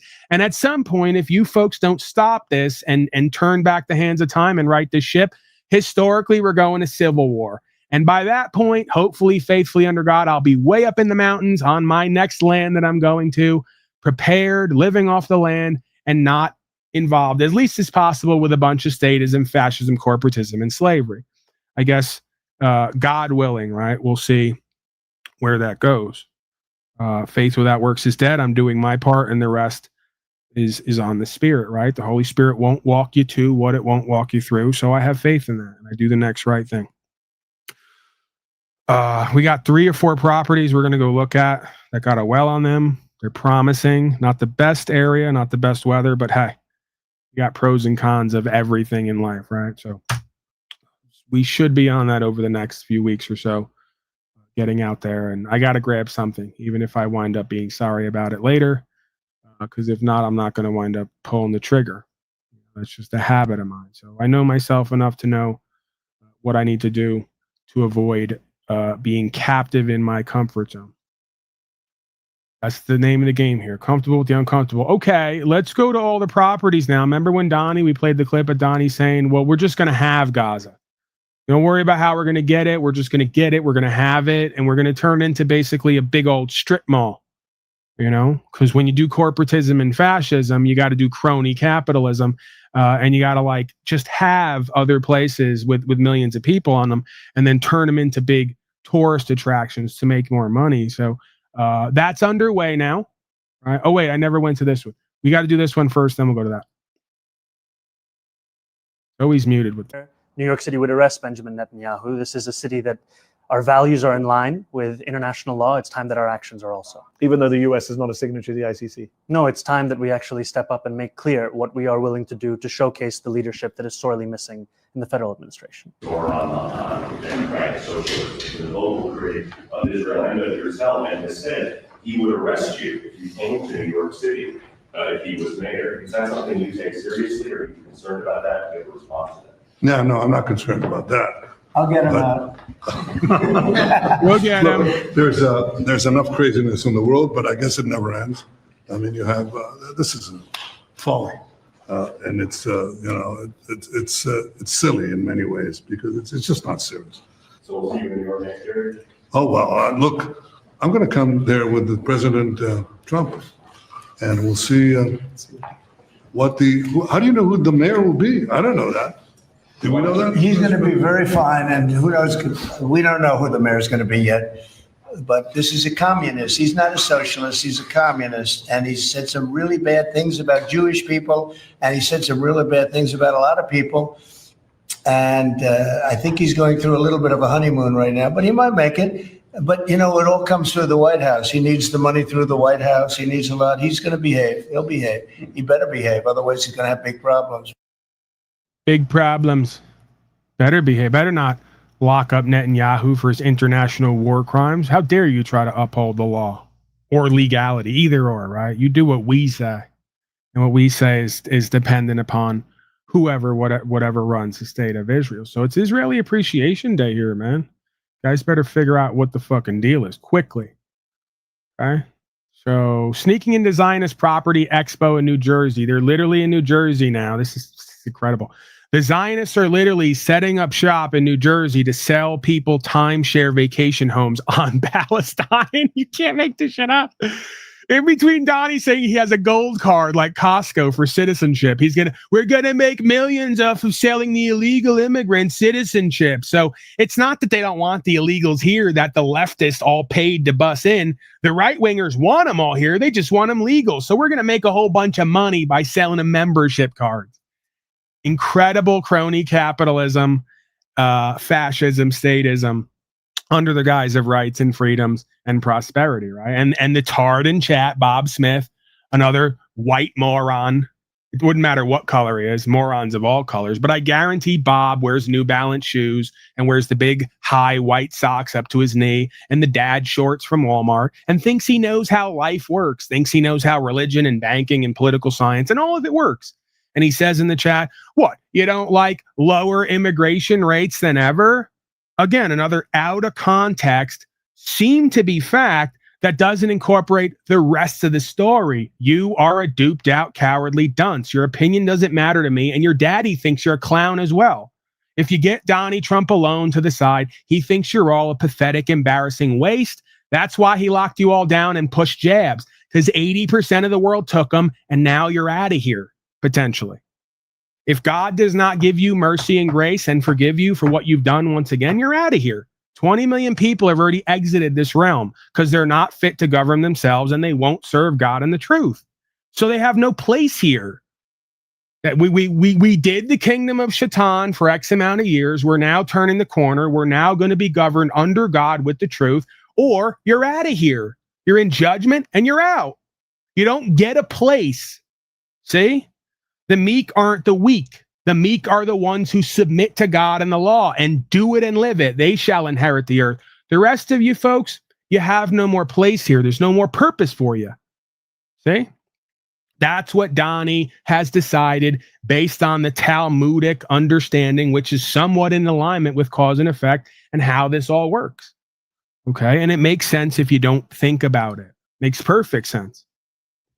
It's completely correlative to what we've seen historically, over and over again on every land with every group of people. If God wanted unity through diversity, he wouldn't have created the oceans to divide the continents. Again, you are so low level and shallow and materialistic, you don't even understand unity comes through a metaphysical existence.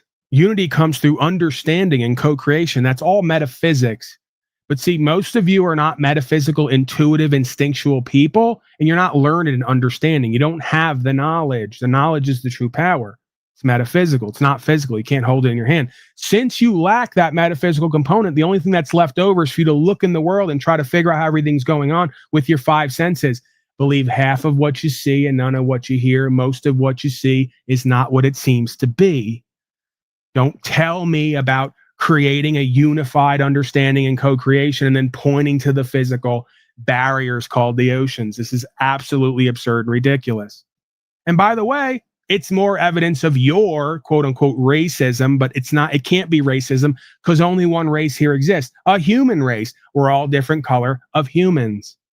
There's the unification point. There's the unifying resource point, the understanding that we're all different colors of humans, and humans have conscience, and that conscience is put there by God.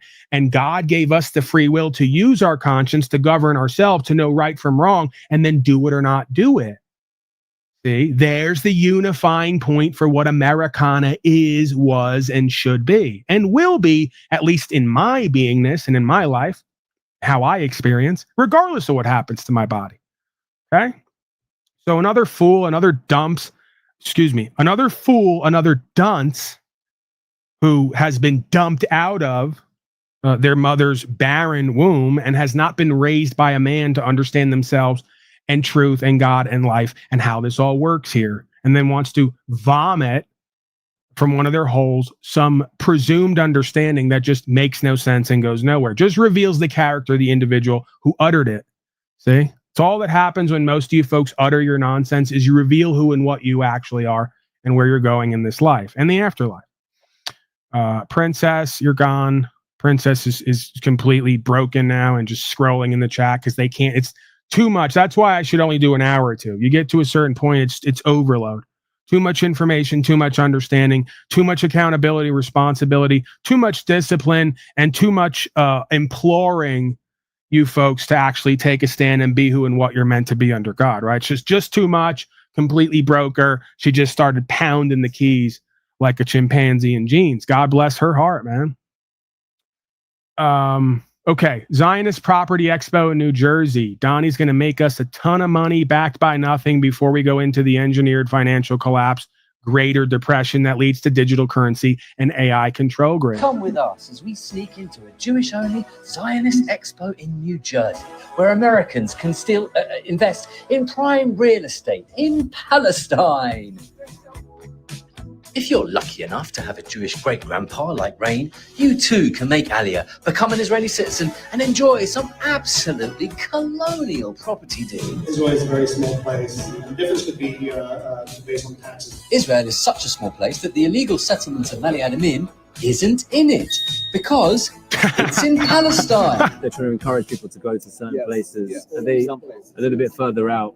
Past the green line. Yeah, they want to encourage you. Too impatient to do Aliyah and become an Israeli citizen? Don't worry, Israel has a loophole just for you over the green line, otherwise known as Palestine. If you're buying over the green line, like in Mali Adamim, and you're neither Israeli resident nor a citizen, there is no purchase tax to pay at all. There's a Jordanian law applies there. There's no purchase tax or capital gains like the Jordanian law. That's right. Israel is using loopholes to sell Palestinian land to foreign bidders by exploiting Jordanian tax law, which is a bit like admitting that it isn't really Israel. Because the demand is there, and they expect the demand to really go up. You need more place for people to live. I mean, and the land doesn't grow. I mean, it doesn't grow unless we get hold of Gaza. Come with us. Just that easy, right? Imagine the irony of this.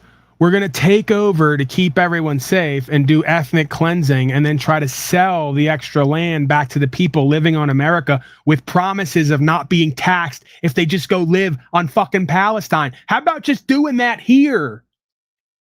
How about just upholding the law of the land and exercising natural rights here and allowing the people here to be free? Imagine that concept. No, we're going to go to Palestine now to buy beachfront property or whatever it is. Make sure you pay the casino vig, right? The resort fee. You know, we're gonna go to Palestine, non-Palestine, to exploit Jordanian tax law to be freer than we should be on America. Hello? Anyone there? Is anyone out there? Is anybody out there? Wasn't that a song back in the day? You folks from the hippie era will remember that one. 857, the only broadcast that calls you back. I missed your call. It's hello, I'm Paul Enslaved. Hello, I'm Paul Enslaved. Enslaved. Crack. Hello, I'm Paul Enslaved. Did you call a broadcast? This is the only broadcast that calls you back, by the way. I missed your call. I did call. All right, questions, comments, concerns. I'm interested to hear your perspective, and yeah, go ahead. Can I get a name? I see. Derek. Derek? Okay, go ahead, Derek. Try to get close to the phone. You're a little light on the sound. I will indeed. I will. What I was going to say, I read your title. You're blaming Trump for ruining America. Well, it's kind of a bait and switch, right? I'm doing that to break in the algorithm and get people to respond or react. But he's helping, absolutely. He's one half of the equation that is ruining America and what makes America great. So it's not all on him. Again, that's a bait and switch to get people in and get them to react or respond. But it is somewhat true because both sides are essentially, by definition, ruining what America was or have ruined what America was and turned it into something completely unrecognizable. So yes, absolutely. Yes, and I know you're big into the Constitution and stuff, right? I'm big into what the Constitution codifies. The Constitution is a contract that codifies, at least the first half of it, natural law, God-given rights. So I'm big on that. And I use the Constitution, if necessary, to correlate with that because the agents bind themselves to it, right? I'm not a party to the Constitution. I didn't draft it. I didn't sign it. I don't swear to it. but the agents swear to it, so it binds them, right? It's law for the agents, what they can and can't do. It's not law for me, right? No, I agree. But like, would you agree with the founding fathers of America? Some Who of they them, created America for? believe it or not, the founding fathers were not in complete agreement. Many of them got up and walked away because they didn't want to sign the Constitution. They believed at that point, much as I would have believed. I would have been one of the ones who you never would have heard of, right? Because I wouldn't have been interested in getting the clout and being known and fighting the war and all the rest of it. I would have just been based on universal common sense principles. So many of the founders got up and walked away, didn't sign it because they had a fear it was going to create a corporation that was going to take over the land, and it was going to turn it over to Britain and potentially the state of Israel later, right? I'm making kind of a joke, but it's all the same idea, right? Because we know the British Empire, who or what runs it, was said to be the only empire where the sun never set because it ran the world, right? And of course, we supposedly left there and got away from that only to become more like that than ever. So some have speculated that the British agents have come back, used a foreign corporation along with secret societies to do corporate takeover over America, right? And some have argued that a lot of those original founders were actually redcoats in disguise. Okay, Yeah. I'm just saying we have to understand when you say the founders, it means you don't understand history because you think all the founders agreed. They didn't. So we can start there. Yeah. Listen, I'm not big into the Constitution because words have meanings. And Constitution, it's in the word. It's a con. This country has been fucking hijacked from the beginning. People are just waking up now because they're seeing what's happening. Something's happening. Because we're all been brainwashed since birth about every fucking thing we know. And people are just realizing it because something's off. Even the dummies are realizing something's going on. But they're just so brainwashed and they will never see it. And nothing will ever get better. Well, I'm not accepting that. I agree with what you said. I agree with the majority of what you said. At that point, we can even agree, throw out the understanding of history. Okay, I'm right there with you. I'm not going to accept that nothing's going to get better. That remains to be seen. Another reason I'm not going to accept that is because I and others have tried to make a difference, and we have made a difference, and we've gotten results and have been somewhat successful. Okay, so I do believe it is possible if we are to wake up and do what's true and what's right and uphold the law of the land and exercise our God-given rights, we will be recognized at the courts, which is the first stage. And then everyone up the corporate chain will have to recognize us and our rights if they don't decide to do all out Holocaust on everybody, which is always potentially in the back of, I think, a lot of people's minds.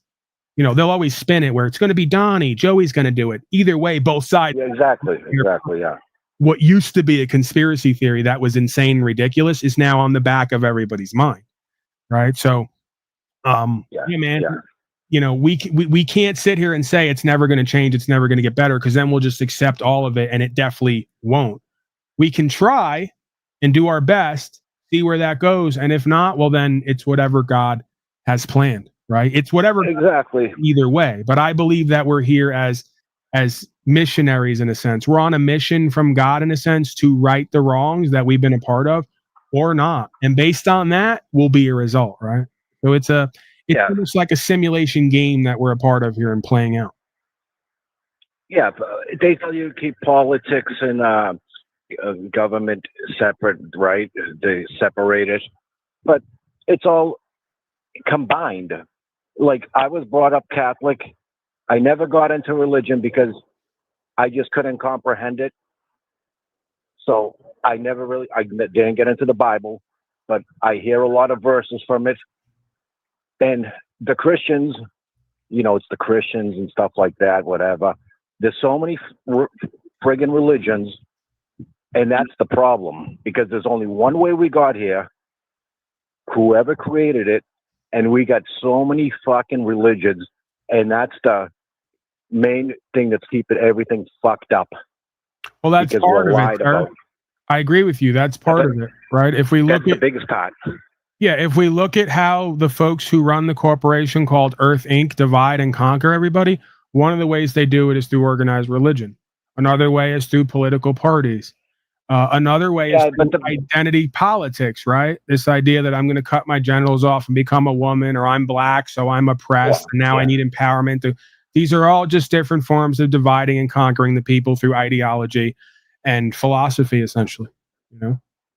Yeah, but politics, before we got here, whoever created us, there was no Republican, Democrat, all this political bullshit, because that's just a complete scam, politics. People are so brainwashed to think another man cares about them, a woman.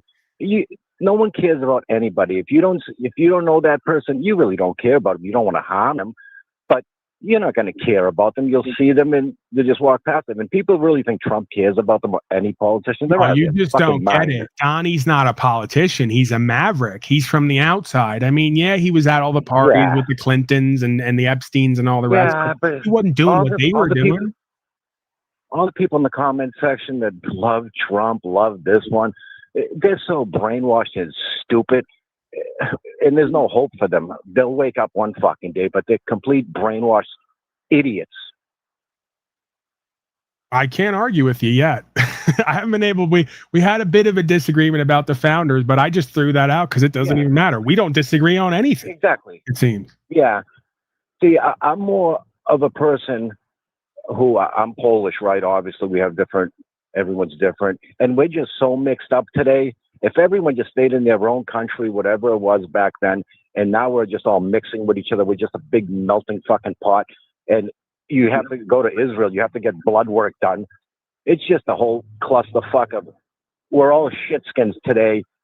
People cry racism all the time. Well, go back to your country and you'll have no fucking racism. But America is just a big melting pot of shit. You're absolutely right. Again, I've said it for the longest time. They try to give me this spin, this feel-good spin, and I tell them, no, you're not getting what the dynamic actually is. Everyone who's here, I'm Irish and Italian. You're Polish. What do they all have in common? Our people ran from their lands, and the statism and fascism that they all paid for and voted for there, that got out of control, and came here to shit it out and do it all over again. And that's why this place is essentially part of the European Union at this point, because all the fucking punk cowards who wouldn't stand on what was true and what's right left their families in their homeland to escape, to have a better life, aka a job where they could make more money and be an ultimate coward and never have to take any interest in their own self-governing. How embarrassing and pathetic. And the spirit that they left there has conquered all their lands, and now it's zeroing in on the last place, God's country. Right? Exactly. Can't run that's from the problem yourself, and it's truth. Yeah, we all ran whoever. Listen, we're 99% of us are all cowards on the internet. Not even me. I don't do shit online because I don't know how to. If I knew how to go online and live stream, I would. YouTube wouldn't have me on there for more than a day because I'd be just bashing the chosen people. You got to shut up in chat. They're saying living in the past is not helping, and they're screaming USA. I know. Yeah. Let them enjoy it and see what their future's going to be in 20 years. USA. Sorry, I got caught up there in the patriotism. Yeah, I used to watch you years ago when you were doing police shit, right? The videotaping stuff. Am I correct? Yeah, I was involved with a bunch of people who thought they were going to interfere with my property and rights, so I just didn't let it go and filmed them and then put them on record and made sure that they all got the point. Right? I got at least a couple cops to turn from their wicked ways and cry on the steps of the courthouse and even quit their jobs, right? 2 or 3 of them that I know of who confirmed it to me. I'm sure there are more, but again, it's, this is what we need. Yeah, I mean, if 99% of people thought like you stood up for your country, whatever. We'd be all over tomorrow. Would be in heaven. And I see this online fighting, everyone's trashing everybody. And it's pathetic. And we deserve this because we're doing it to ourselves. And people think they're happy today. You young people out here who are in your 20s, your future is fucked. And I hope you remember this, what I'm saying today. In 20 years, you're going to be like, I was a fucking retard. And you deserve it. There's nothing like being a retard if you're from, I'm guessing, Massachusetts, right? That puts a little edge on it, You're all retards. Technically, you're absolutely right. Retarded means your development has been arrested. And that's exactly what has gone on with the individual and the collective on America and worldwide. Our mental, emotional, spiritual, and physical development has been arrested. And you know what the scary part about it is? It was all by consent and co-compliance. Yes. Exactly. Because By the way, real quick, what was your name again? What was it? It's either Peter, Derek. Paul. Derek. Oh, Derek. Okay, a little bit different. Usually from the East Coast is like 10 names. You got Frank, you got Joe, you got Peter, you got Paul. Did Florida, by the way, because we were conspiracy theorists for decades, Florida not only banned chemtrails, something that doesn't exist, but just this week, didn't Florida ban all vaccinations? Not even just Slavid-19 ones, all of them across the board? Yeah. Interesting. I don't even believe any of that bullshit. It's all just bullshit. It's a soap opera, that fucking Jewish news. It's like, I don't pay attention because it's all propaganda and lies. Potentially, the point is the understanding is out there and it's now mainstream. And rather than them saying everyone's crazy, and they may use it for their own purposes later, right? Because again, what they will do is on the mainstream level, they've done it in the past, they will now let all the truth out of the box. They'll say that it's true, or they won't say it's true or false. They'll just let it all out so they can point to it and say, we got a group of new terrorists who are doing X, Y, Z, and something needs to be done about them, right? Listen, so there's a good chance that they're setting up for that. Every main story, every story they put on there is for their benefit. It's never benefit you. In some way, they're going to spin it, twist it. So I don't even listen to the news. Look at this nonsense. 61. You can tell Jennifer P is like some old woman who just doesn't get it and is not interested in like responsibility and accountability. 61,000 pounds of cocaine they got off Florida. That's her best thing she can go to, right? Literally, Florida and Miami was built off cocaine. Where have you been? What world are you in?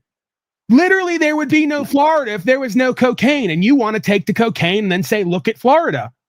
So get a clue. It's called free will. It's called being an American. You have a right to put in your body whatever you want. If you don't want drugs on this land, tell your fellow countrymen and women to stop sucking them all up through their nose and mouth and rectum constantly. No one's forcing them to do all the drugs. You dunce. I know that, but it's Hold on easy a to say second, to Derek. do. I want to ask this woman how many synthetic opioids that the real crisis was created that put a whole generation on heroin and overdose. I got 5 friends. No, more than that. I'd have to go count. I got up to 10 friends who I knew personally and lived together closely with who died of either directly synthetic opioids that led to heroin or putting a bullet in their head. And by the way, I used to be an IV heroin user as well. It's been 10 years, no drugs other than cannabis.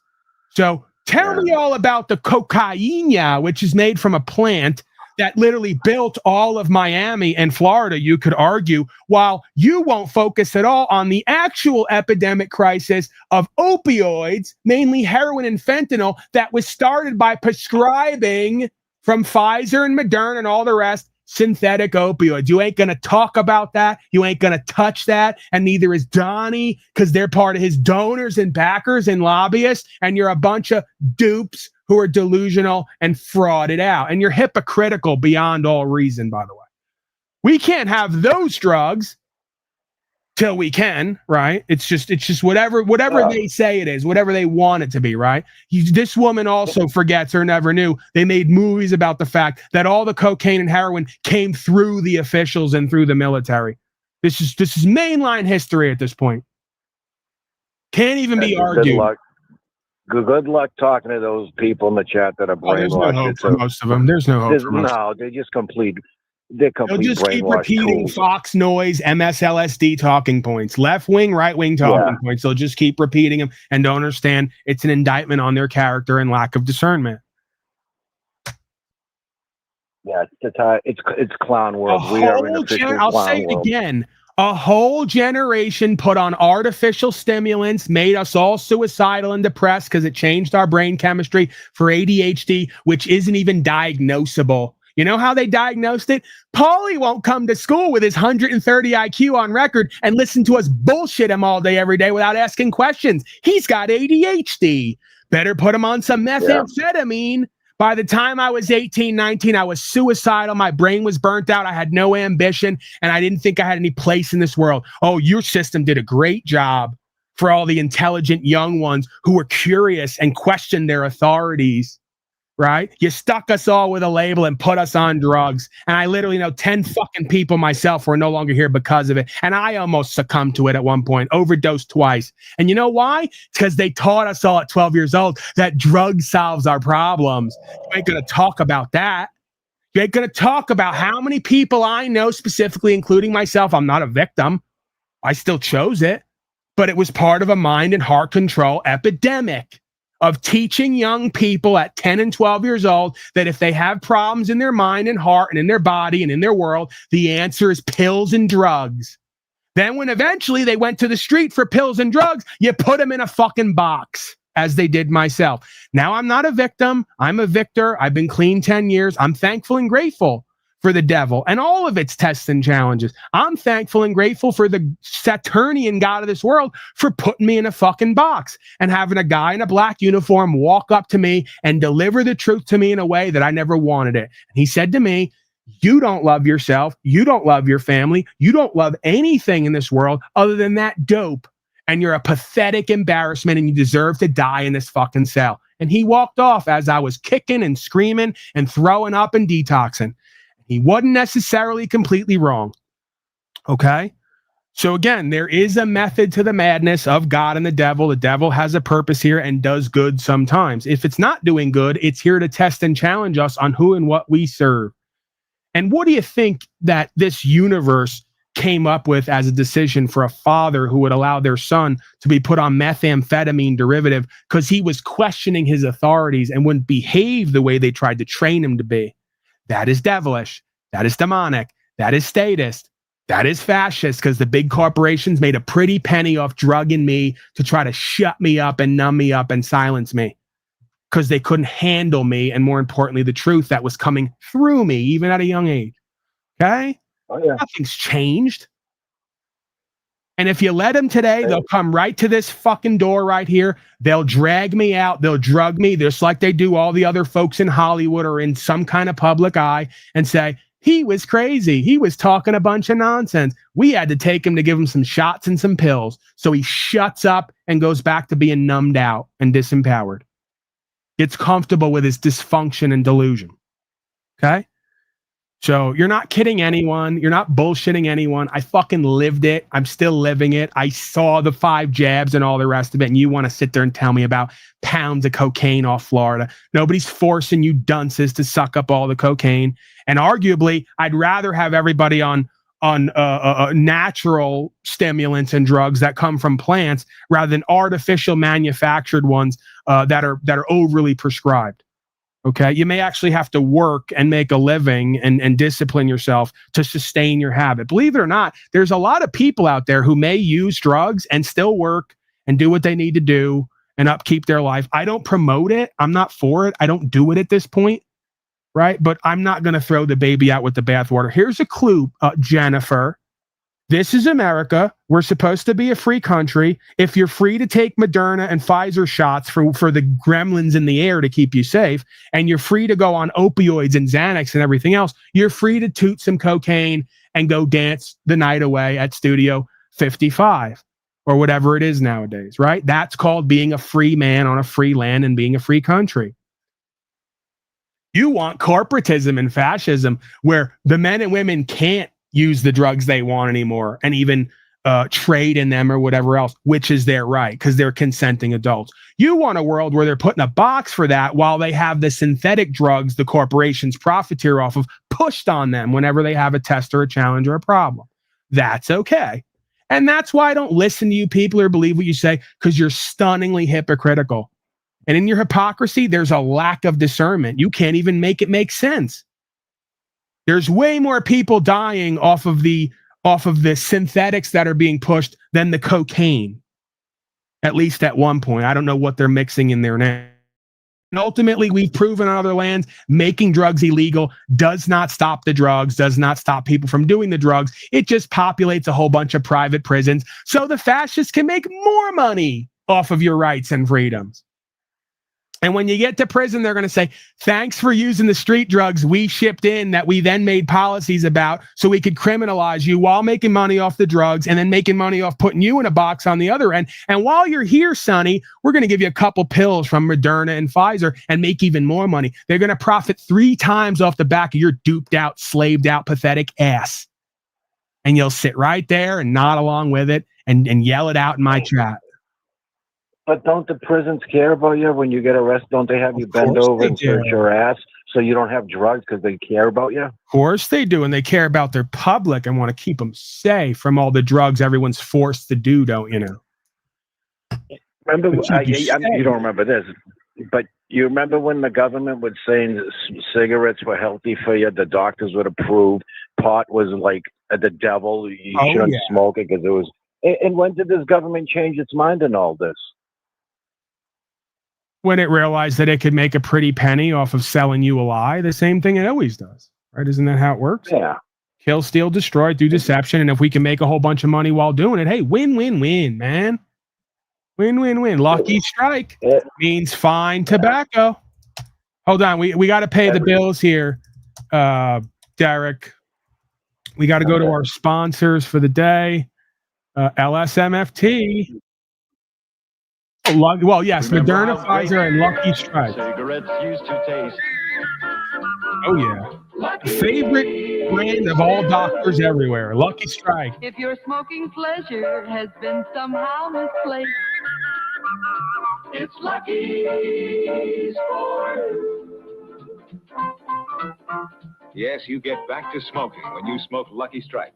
Because you get back to fine tobacco, Lucky Strike tobacco, with a taste that's unforgettable and quality that never quits. LSMFT. Lucky Strike means fine tobacco. That's all there is to it. Tobacco and taste too fine to filter. Taste you're sure to like. Tobacco and taste too fine to filter. Yours in every Lucky Strike. Remember how great cigarettes used to taste. Lucky still do. They got an even better one. LSMFT, Lucky Strike means fine tobacco back in the day. In between the Jack Benny show with Rochester and all the rest of them, they'd say, Lucky Strike is the only cigarette approved by doctors. And they'd bring on a doctor and have him chain smoke and say, look, I'm still healthy. Go get you some. Right? You got to love it, man. Being here is something special. Being born in America, I like to say, you're born into this world, you get a ticket to the freak show. You're born in America, you get a front row seat, right? You know what? This is probably a good time for pure moods since I'm now like deeply in a nostalgic state. Maybe we'll do that after. But Derek, I think, hung up.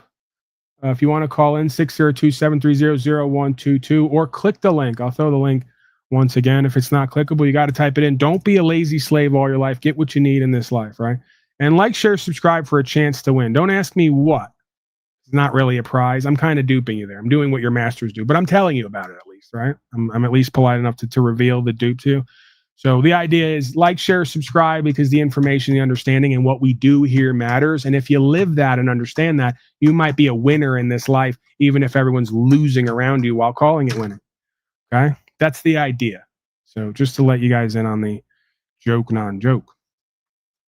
What else do we have up here? A couple more. You know what I said? I was going to leave in the 2-hour mark. I think I'm going to go all the way to the 3. I'm feeling pretty decent right now. Body's feeling pretty decent. Not too much pain. And I'm in my element here. And we're deep in the algorithm. Okay? Like, share, subscribe, because tomorrow or whenever I come back, you're not going to get a notification. They're not going to let you know I'm on. You're going to have to come look for me. But you can at least try. I think we're up a couple hundred subscribers so far today, and that's what it would be every day. So Google, YouTube, thank you. I sent them another letter the other day saying, if you keep interfering with my algorithm, my property and rights, I'm going to sue you. Okay. And I'm not kidding about that. On the off chance that there are some agents listening, I'm totally not joking. I literally have nothing else to do. And a big part of my career, non-career, relies on me having regular content. And one of my pieces of content is going to court either on the defensive side or suing you slaves. So please understand that I'm not only not above it, I almost need to do it to go forward in my next goal on what I'm doing. I did it once already. We sued some agents who we got dismissed, right? They falsely arrested us, dismissed. We sued them. So the next thing is I need someone else to sue, right? So keep interfering with my property and rights and what I'm creating here, and you're going to be next up. And we're going to go to a court of law, and we're going to see if you can prove all those charts and metrics that I have as evidence, how that all works, including my first channel. So we appreciate them. It seems they're doing what's true and what's right today, however that works. They flipped a switch. They allowed us to be left alone and do what we should be doing numbers-wise and subscribers-wise every day of the week, right? But they see they don't want Paulie Boy back to 20,000 subscribers like his first channel. They don't want him getting 200 to 400 subscribers a day, right? They don't want a whole bunch of people telling them, no, we don't cooperate, we don't comply, and you can't make us, for obvious reasons, right? So we're over the target, we're empowered, we're inspired, and we're a bit entertaining as well while we do the infotainment, some might say. So we're feeling good today, the royal we, so to speak. Okay, we did the Zionist Property Expo in New Jersey. Let's do some William Cooper, why not? And of course, William Cooper shot in the back by police who were some reason on his property, investigating plain clothes, but we don't know why, and eventually led to the death of William Cooper. But they say it was his fault. He pulled a gun out on people who were out in the middle of nowhere at night on his property in plain clothes who didn't announce themselves as cops. I wonder what that's all about. I wonder how that works. But this is William Cooper based on our State of Israel Appreciation Day. Okay, so go ahead and chat, type, we love State of Israel. We stand with State of Israel. State of Israel can't do no wrong. Down with Palestine. We want policy, statute, and code everywhere, right? Isn't that right, folks? We want to keep voting. We want policy, statute, and code everywhere. Oh, they're cheering. Folks are cheering. They like that. See how that audience got all riled up and excited when she started? This is how you do it, folks. How you stay relevant. This is what show business is all about. Yeah, there it is. Oh, yeah, my people love me. They love me. Love when I fucking push slavery. Israel was created as the instrument to bring about the Battle of Armageddon and the fulfillment of prophecy, a war that would be so terrible, where nuclear weapons will be used, so that the American citizens and the other people in the world will get down on their knees and beg for no more war. And what is the answer to that? They're going to be told the only way we can guarantee no more war is if we destroy the sovereignty of nations and we come together as one humanity in a one world government. Right. Now I'm telling you, unless the American people wake up and stop it, starting in about 1996, the Battle of Armageddon will become a reality. Babylon is in Iraq. Read the book of Revelations, whether you believe in the book or not. Read it, because the men who are bringing this about are using it as their script. Well, the UN did indeed charter Israel as a sovereign nation. They were the ones who created this state. Wow. That is correct. It was really created by Great Britain and the United States, with the United States being the major instigant. Okay. Israel was created as the instrument to bring about the battle. Can you please call in? I'd prefer you gaslight me to my face, as if I have to be totally okay in order to put the truth out and tell you what my experiences are and how I'm living and why there's results there on some level, right? I'm not claiming to be a all the way okay or completed person or picture. I think we all have our strengths and weaknesses, our traumas, darker aspects of self. The dog down there in chat says, this guy on this podcast is definitely not okay. It's amazing how you can watch and listen to me. Like, I'm watching and listening to me, even though I am me. And I go, I'm pretty with it. I'm keeping a flow. I'm keeping an energy. I'm like 3 hours in. I'm information dense and heavy. I'm fairly entertaining for me watching me. And it's amazing how you could look at me and watch me and go, something's really up and wrong with this guy, and not watch Mitch McConnell frozen like a fish stick, just working with State of Israel and Putin and all the rest, and claiming that, you know, there's terrorism around every corner. And you're okay with that. That's why I do this broadcast. Okay. Among other reasons.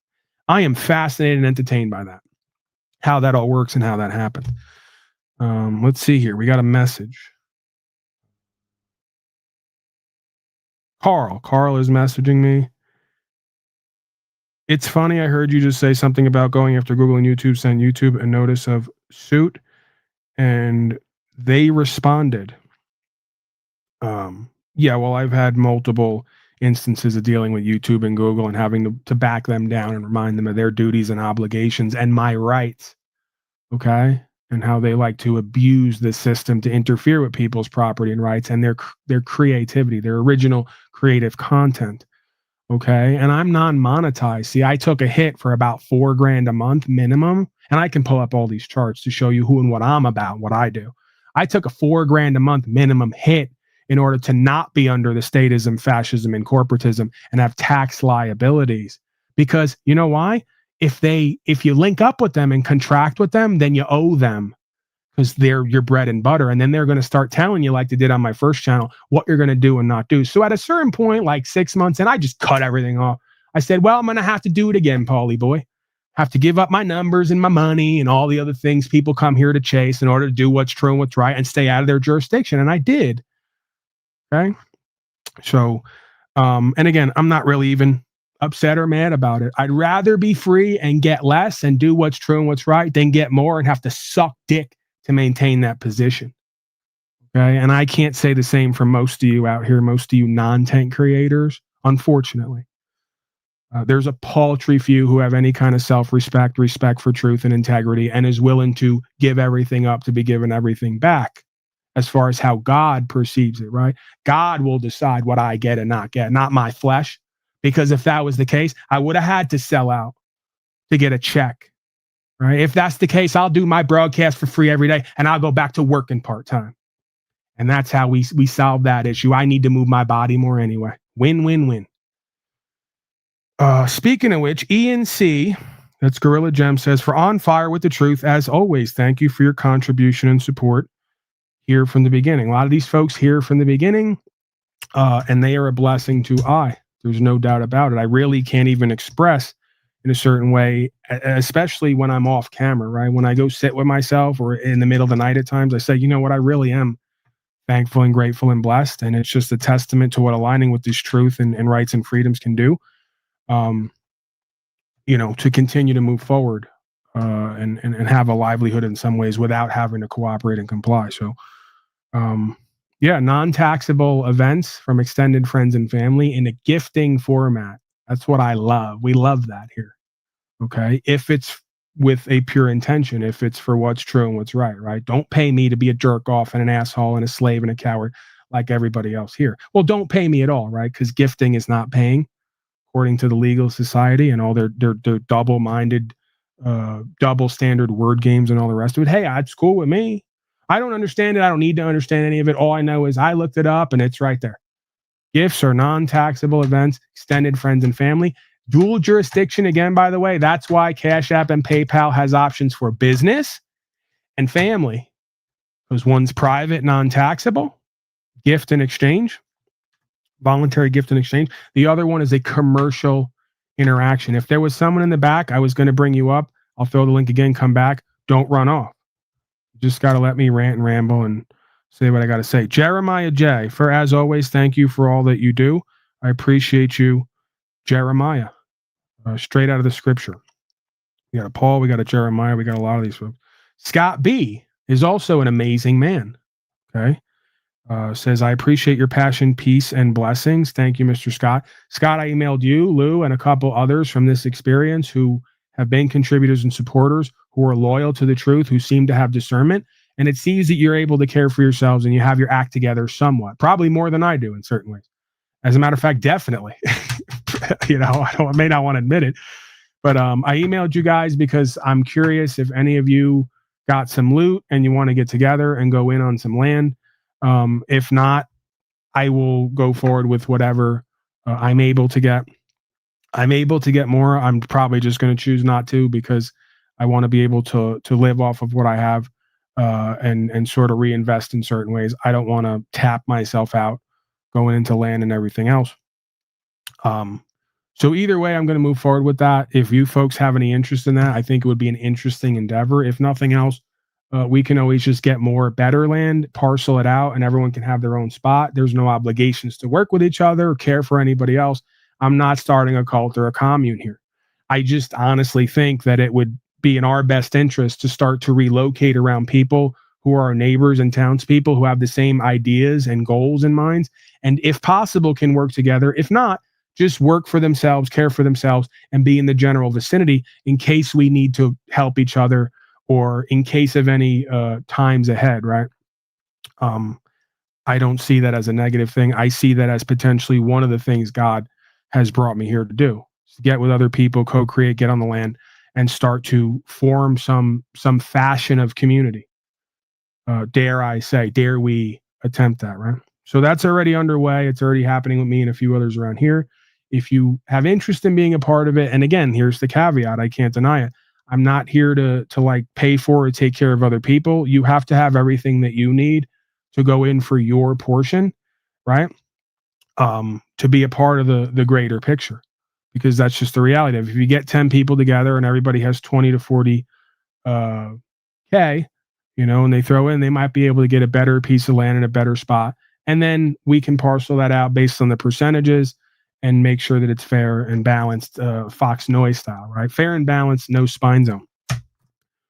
So appreciate you, Scott, and others, contributors and supporters here from the beginning. Again, I just haven't been as open to it as I'd like to be, but I'm starting to practice being a bit more open-minded and hearted again, like I started this, and trust that God has a plan. Nothing comes about. I move forward with the folks who are already here and myself, and we do what we got to do. We do what we're able to do. Either way, we should be able to make it in this life, right? I don't see why that wouldn't be the case.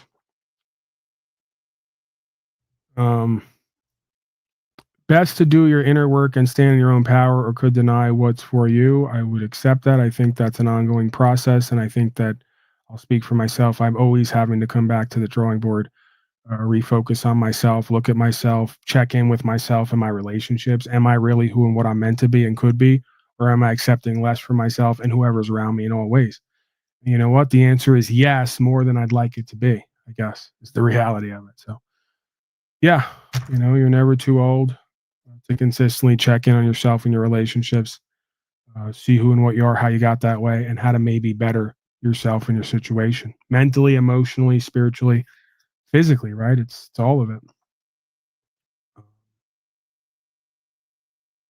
Okay, let's go to the Israeli agent. They're now all over TV with Israeli agents basically threatening people out in the open and then going, wait a second, are you saying so? They're either outing with the conspiracy theory, or they're using the conspiracy theory to create more conspiracies to fear people into reacting. And, it's always one or the other, right? But interesting times. And anyone who gets in the way, it doesn't matter where they are, even if they are politicians in the West, they are going to fall, because we cannot afford. Hold on. Did you hear what he just said? He threatened politicians in the West that if they don't agree with Israel's war against Iran, that they're going to fall. And remember, he's an Israeli agent. Are you saying Israel will murder politicians in the West or get rid of them politically through bribery or whatever else? What do you mean the politicians in the West will fall if they don't agree to back Israel's war against Iran? Yeah, we will not vote for them anymore. Oh, no, well, you don't vote for them now. You're not in our country. What do you mean the politicians will fall? We live in democracy, and we have the right to bring them up and to bring them down. Those who agree with Ayatollah, we don't want them in office. And all the sympathizers with terrorists like yourself, we don't want them even to be in our country. Who is we, and how are you bringing down politicians in the West if they dare to defy Israel? Tell me how you're bringing them down. I already answered you that. Are you going to murder them, or are you going to bribe them? Are you going to bribe someone else? Who are you going to do? And okay, so let me answer it, because he's not. Look, the best case scenario, we've seen the worst case scenario. They buy an Israeli product, see how it turns out for you. Okay. Now, the best case scenario for what he's saying there is, oh no, AIPAC's going to come in and say, hey, if you work for Israel, we'll give you a lot of money. And now J Street too. If you don't work for Israel, we'll give that money to your political opponent and we'll eliminate you politically. And anyone who gets in the way, it doesn't matter where they are, even if they are politicians in the West, they are going to fall, because we cannot afford. Hold on. Did you hear what he just said? He threatened politicians in the West that if they don't agree with Israel's war against Iran, that they're going to fall. And remember, he's an Israeli agent. Are you saying Israel? Yes, they're saying that. Now, the question is it an act to scare everybody to comply, or are they really televising open air threats to try to continue New World Order unrestricted. Anybody's guess? I guess you comment in chat or on the replay comments. Let me know what you think this is all about, where this goes. Israeli Appreciation Day. We got a famous Jew, a Jew I think we all know and love. At least that's the narrative for this story, non-story. Seth Rogan talks about state of Israel and Jewishness and all the rest of it. I haven't heard it yet, but we're going to listen to it together. I also think that as a Jewish person, like I was fed a huge amount of lies about Israel my entire life. You know, they never tell you that. Oh, by the way, there were people there. They make it seem like it was just like sitting there. It was like the doors open. Hours for the taking. Like it literally, they forget to include the fact to every young Jewish person, basically, like, oh, by the way, there were people there. I'm afraid of Jews. I'm 100% afraid of Jews. Oh, yeah. That's it. It would be nice to live somewhere that was not a part of the Christian apocalyptic prophecy, which is also probably a good idea. It's like maybe settle somewhere that the Christians don't think you all have to die in order for the and then they want us all to go there. They need a certain number. They need us to go there so we can die. So the apocalypse. But that could you imagine living in Israel? Would you ever go live in Israel? No, it would be. I also think that as a Jewish person, like I was fed a huge amount of lies about Israel my entire life. You know, Right. So they're creating some bizarre plan. Seth Rogan seems to know. It's weird that they're creating some bizarre plan where they created the state of Israel, and almost 60, whatever it is, years later, more than that, 80 years later, they're now selling beachfront property on Palestine to bring all the Americans there. And then I guess, according to Seth Rogan, according to the Luciferian agents, like the head of World Freemasonry, Albert Pike, they're going to do something to all those Jews and Americans they're going to bring over there. Potentially blame it on somebody, like maybe Iran or somebody just nukes the shit out of them and they get to play the victim. And on a worldwide Holocaust for anybody who doesn't support the statism, the fascism, and New World Order, the CDC, the NIH, Fauci, Bill Gates, Kissinger, and all the rest of them. Larry the Lizard, Silverstein.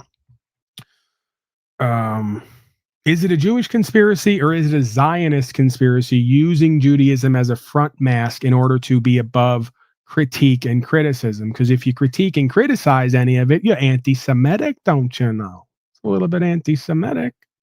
Where's my rabbi, man? Okay, I got another rabbi here. Since my rabbi is not here, we're going to another rabbi. Hell not. Can I ask you a question? Yeah. Are you uncomfortable with the fact that so many here in Brooklyn are opposing Israel's policies? It's just unbelievable that Israel's PR managed to make so many believe that being Jewish is synonymous with Israel. It's just not true. Judaism is a religion. Israel is a political entity created in 1948 by people who care zero of Judaism. In our community alone, there are over 200 synagogues that officially denounce Israel as Jewish state. Hey, can I ask you a question? Okay, we got more. Are you uncomfortable? Oh, we have more. Hi, can I ask you a question? Yes, sure. How would you react to Netanyahu's statement that the Jewish people are not occupiers in their own land, including in the eternal capital, Jerusalem? Let me be clear. God is eternal. His word is eternal, and so are the Jewish people. Judaism forbids Zionism. The Jewish people never, ever sought to gain sovereignty of the Holy Land till the Zionist, godless founders hijacked our name. But it was never us. Our grandparents lived in the Holy Land in peace with their Arabic neighbors. They were friends and colleagues. Zionists wanted to create a Jewish nationality and destroyed it all to achieve it. Netanyahu, you do not represent us. Thanks for the message. And Hi, can I self-hating Jew. I don't understand why he's Oh, here's another one. Man, something's got to be done. If your child is thrown out from every single school in the tri-state area, right? At some point, the principal is going to tell you, It's not the schools. You understand? Jews have been thrown out from every single country they ever lived in, besides maybe 5. New Zealand, Australia, America, and maybe another 2. You tell me one country in the world that they weren't expelled from. So at some point, you got to look at yourself and you say, you know what? Very Maybe it's anti-Semitic. us. So you become a self-hating Jew. I understand the process very well. 2,000 years of being thrown out of every school. At some point, you look in the mirror and you say, you know what? I got the issue. You know, if your child is thrown out from every single school in the tri-state area. Very anti. The guy says he's Jewish. He's got the garb on. He's got the old glasses, but very anti-Semitic, this Jewish guy. Couple more, and then we're gonna get the hell out of here. We got Palantir, Peter Thiel. They ask him about the Antichrist and humanity, and well, we'll hear what he says. This is my very specific question for you, right? Is that you're an investor in AI. You're deeply invested in Palantir, in military technology, in technologies of surveillance, in technologies of warfare, and so on, right? And it just seems to me that when you tell me a story about the Antichrist coming to power and using the fear of technological change to sort of impose order on the world, I feel like that Antichrist would maybe be using the tools that you were building, right? Like, wouldn't the Antichrist be like, great, we're not going to have any more technological progress, but I really like what Palantir has done so far, right? Yeah, I mean, isn't that a concern? Wouldn't that be the irony of history would be that the man publicly worrying about the Antichrist accidentally hastens his or her arrival? There are all these different scenarios. I obviously don't think that that's what I'm doing. I mean, to be clear, I don't think that's what you're doing either. I'm just interested in how you get to a world willing to submit to permanent authoritarian rule. Well, but again, there are these different gradations of this we can describe. But is this so preposterous, what I've just told you, as a broad account of the stagnation that the entire world has submitted for 50 years to peace and safetyism? This is 1 Thessalonians 5:3. The slogan of the Antichrist is peace and safety, and we've submitted. This is my very specific question for you, right? Is that you're an investor in AI. You're deeply invested in Palantir, in military. So Peter, he goes on to say he's not sure if he wants the human race to continue, but we've already submitted, he says. It's part of his argument. I don't disagree with that. The we being the preponderance, the majority, right? But of course, there is another thing happening here, as we see and as we know. So far from over yet. And of course, Peter Thiel looking like someone, once again, just like Elon and the rest, who you wouldn't want to leave your children with, oddly enough. Hey, pay no attention to the man behind the curtain.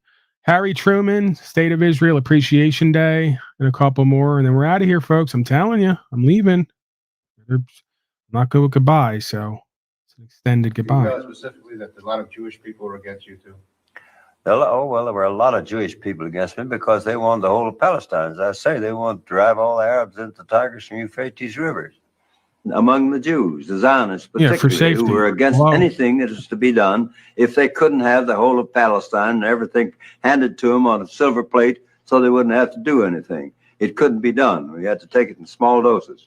You can't move 5 or 6 million people out of a country and fill it up with 5 or 6 million more and expect both sets of them to be pleased. We had all sorts of objections to everything that was done. Something had to be done. We went ahead and done it and had it done, and now it's working out. Eventually, I think we'll have them all satisfied, but it's going to take a great deal of time yet to get the job done.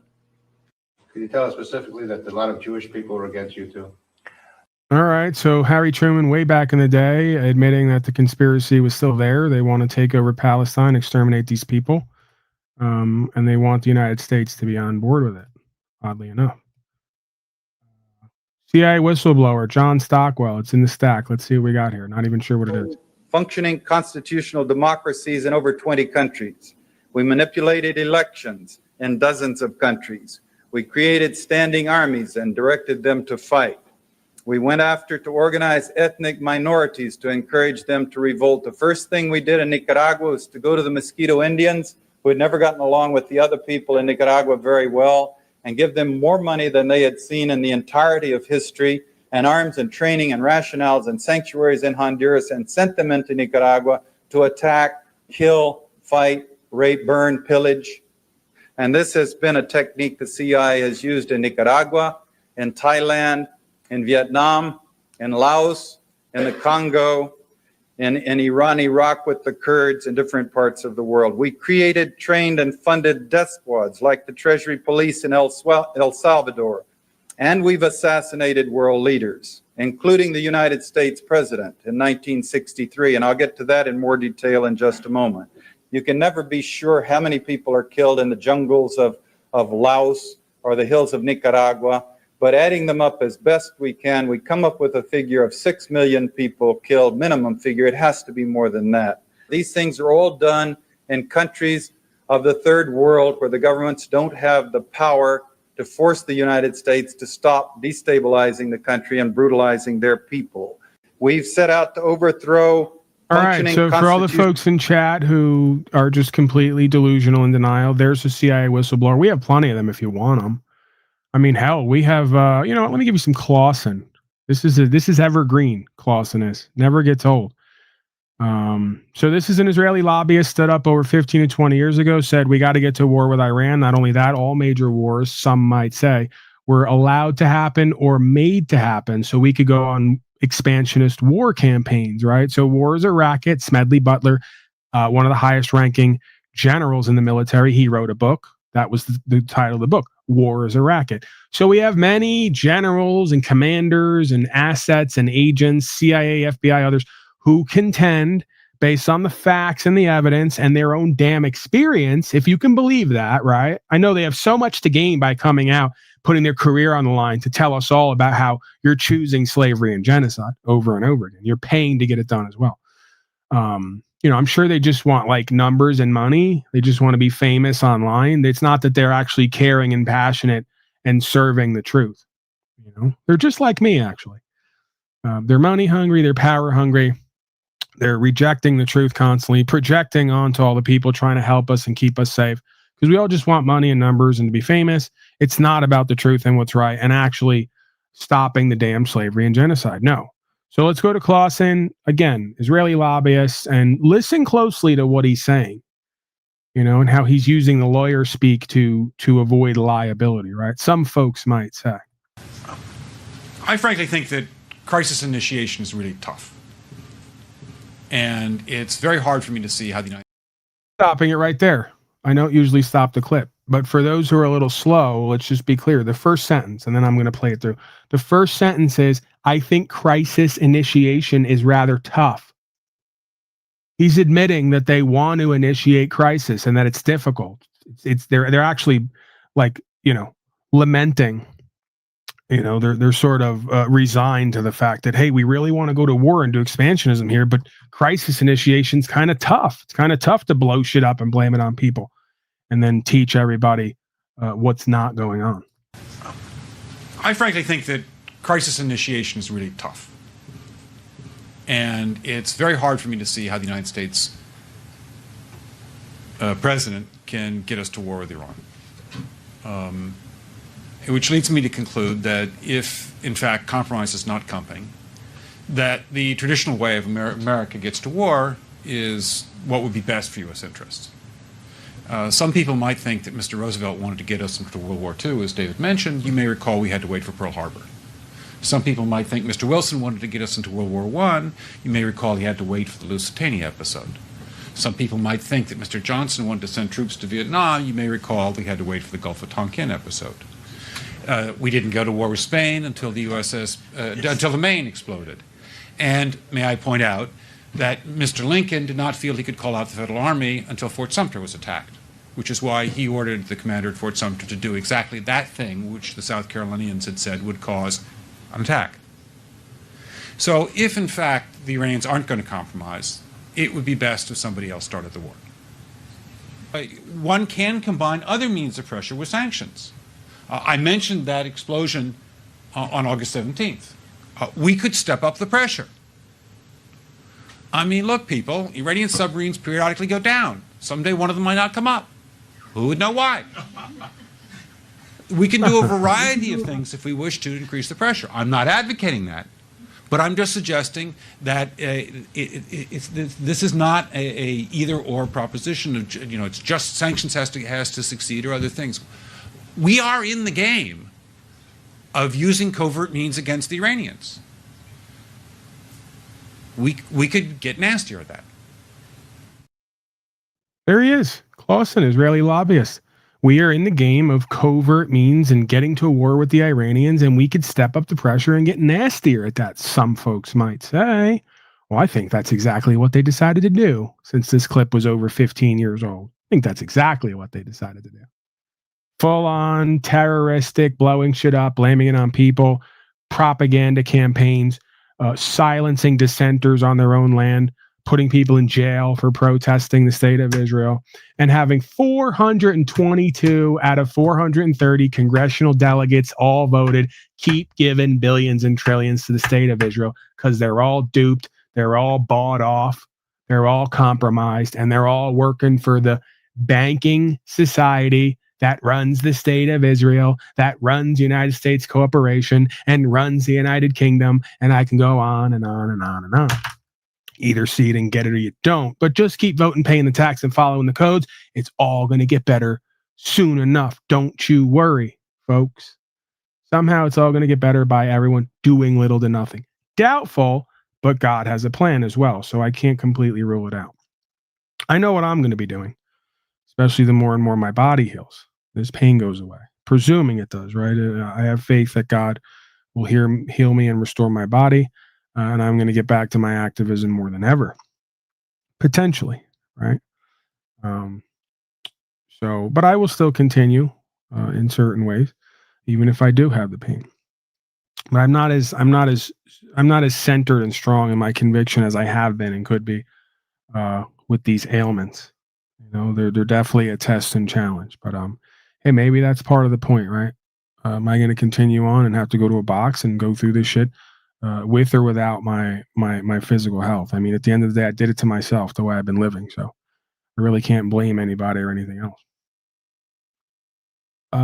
U.S. is the most lawless country in the world. Is this another whistleblower? CIA, FBI? I don't know why these guys are all, what this is all about. And dangerous country in the world by far. You cannot believe how much misinformation we get every single day. Because I have advised more than 100 governments around the world. I have seen things with my own eyes. I've seen US CIA coups with my own eyes. Governments lie, but superpowers make super lies. And if you're running the largest war machine in the world, you are going to lie all the time. The entire Iraq war was not because they thought there were weapons of mass destruction.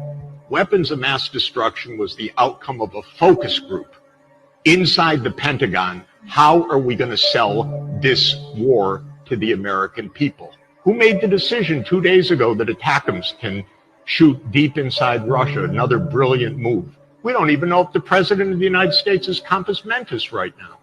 We have a deep state that takes these decisions, not a word of explanation to the American people. It's all lies.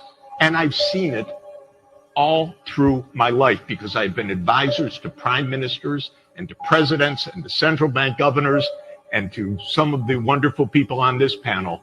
And I've seen a lot. The United States is the most lawless and... All right, Carl, if you want to call in at some point next broadcast, you're always free to do so. I don't want to be doing 6 hours again like we did last time, but if you want to call in, do an hour or so on land grants or whatever it was. I saw your comment earlier. I never commented on it. I want to get back to that. But yeah, man, get at me in the first or second hour, depending on my flow, my energy. You can kind of pick up on it. Today we were kind of brimming, from one side to the other. There was non-tent, right? So not really much downtime, so to speak. But I'm always open for you to call in. Next time, if you're here, if you're around from the beginning, you want to call in and do some time on land, we can do that. I'm not necessarily giving money to a bank or anything like that. It's probably going to be seller carried, either cash only or if it's finance, it may be through a title company or whatever else. But yeah, I'm not even necessarily completely against banks and banking. It's really just about the jurisdiction, and navigating that properly, retaining our rights and abilities while potentially using the products and services if possible, right? If not, then you got to do without one to live the other way. So it's not that I'm against it. It's just that I think that I know we need to learn legal and lawful and understand this banking system and situation in order to use it effectively and not allow it to use us beyond a certain point, right? And enslave us through fraudulent contracts and illegitimate debts and all the rest of it. It's the same idea I have with government. I'm not necessarily against government, banks, any of this. I'm for us understanding how it all works, knowing what the truth is, applying that, getting results, and not being enslaved. And part of slavery is debt slavery, you could argue. So I'm going to leave it there, folks. Back who knows when.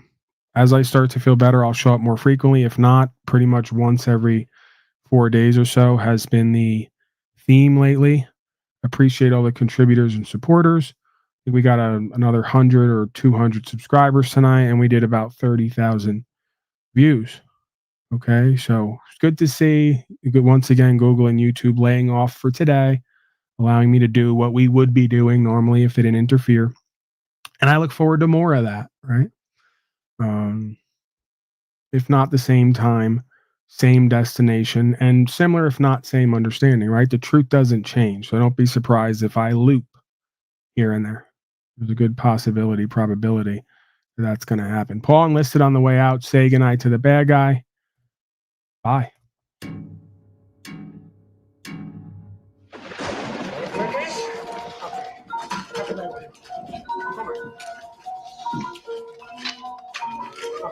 You want to play rough? Okay. Say hello to my little friend. You want to play rough? Okay. Whether they know it or not, they don't have to know that they're under deception, mind, and heart control. They don't have to know that they're agents of the Shaitan. As a matter of fact, that's a better agent. An agent of Shaitan, the deceiver, is best when they don't know that they're doing it. They just think they're little old them on their path, and this is the understanding, and they put it forth all day, every day. I may be doing it right now. Keep me honest. Use your discernment. Pray about it. So yeah, they loop all day, every day about natural law, and that's great. I'm not saying that's bad. Natural law, left brain, right brain, masculine, feminine, divine feminine, divine masculine, holy union, co-creativity, psychology, sociology. That's all great. We do that here to the best of our ability, right? For what it's worth. The issue that I've had and continue to have is, where's your results and actions on the ground? Where's your solutions-oriented lifestyle? If you're deep in debt, let's go over the list again. Where's my list? Okay, right, there it is. If you're deep, okay, hold on. Okay, if you're deep in debt, right, you're voting for masters. If you're begging your audience for debt slave notes because you can't get it together, it's poor and broke. You're following statute, policy, and code like it's law.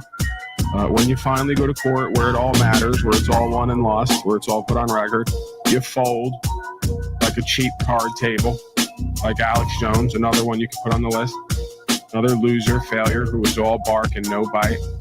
Another loser, failure, who does a broadcast every day talking about New World Order and global government and fear porning and Paul. Shouting and holding up guns, saying he's going to go to war with New World Order. And then when it comes time to just go to court and put yourself on record, you look like the biggest bitch west of the Mississippi. So, again, this ain't soft sit mumbo jumbo. This ain't whistling Dixie. We're going to need to get our asses in gear. And by we, I mean you, whoever you are. stand on rights, freedom, principles, spiritual faith, be self-sufficient, self-sustainable, live on the land in accordance with God, in alignment with the supernatural. Okay? Live debt-free as much as possible, live within your means, be an activist, stop complying, stop obeying. What did the founders say? At least one of them. I don't know if he didn't sign the Constitution, but essentially make every act of your beingness in your life a rebellion, a passive rebellion. It's not some sitting alone somewhere, you know, with no love or care or no joy or happiness, clutching to some gun and Bible as the Obama-nites would have you believe. Right? Listen to me. I want to help you. I want to help you live the life you want to love. Imagine a world where time drifts slowly, a world where music carries you away. Experience pure moods, the perfect soundtrack for your way of life. Direct from Europe, this multi-platinum collection has won the hearts of millions. Set adrift with the timeless pleasures of tubular bells. Or take a trip into the unknown with the X-Files theme. No other collection gives you the feeling of pure moods. To order Pure Moods, call the number on your screen or send check or money order for the amount shown, plus shipping and handling. Rush delivery available. Call now.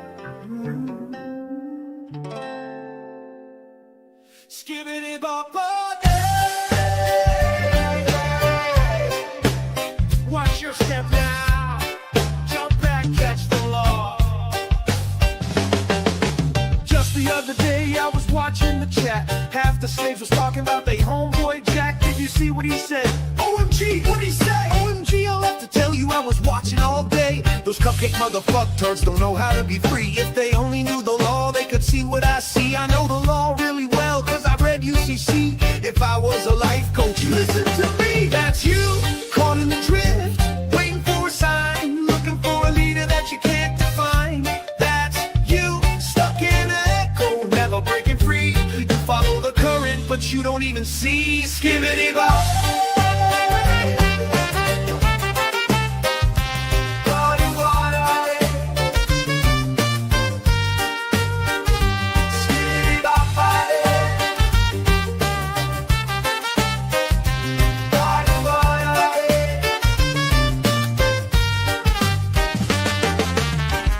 The night dude was talking real bold, dropping terms like sovereign and common law gold. Nah bro, see, I got the docs right here, I just ain't filed yet, it's the wrong time of year. Trust me, I've studied it, I know what to do, but the county clerk's shady and the judge is a Jew. I'm just waiting till it's safe and I know I'll get paid, maybe when Saturn is back in retrograde. Besides, I gotta stay low for a while. They're watching IPs and I got a profile. Anyway, I'm working on phase 1 of the plan. He went quiet when asked you ever stood as a man. That's you, caught in the drift, waiting for a sign, looking for a leader that you can't define. That's you, stuck in an echo, never breaking free. You follow the current, but you don't even see. Skibbity-bop.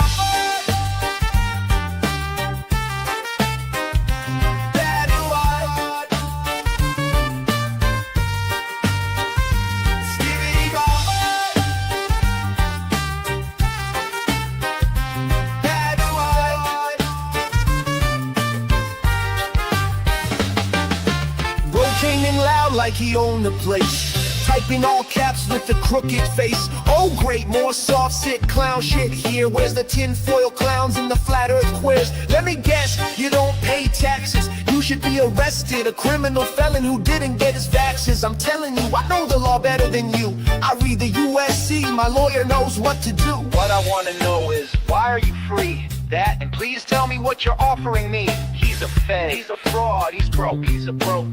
He probably lives in a pod, he's Illuminati. Nah, he's just fake. I could do it better if I caught a break. They're all in on it, it's a psyop feed. Anyone got a link to the doc I need? That's you, caught in the drift, waiting for a sign, looking for a leader that you can't define. That's you, stuck in an echo, never break. it, but you don't even see. Skibbity bop bop. Bad why. Skibbity bop bop. Bad why.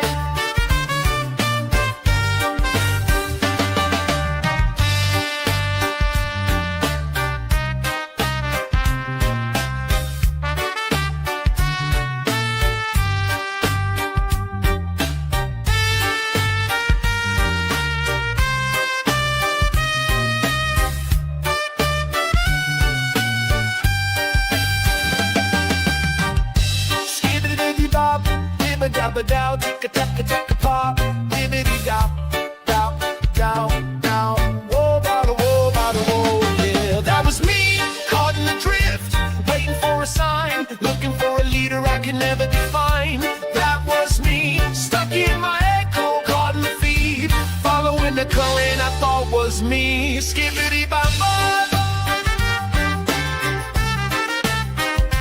Bad why. Skibbity bop bop. Bad why.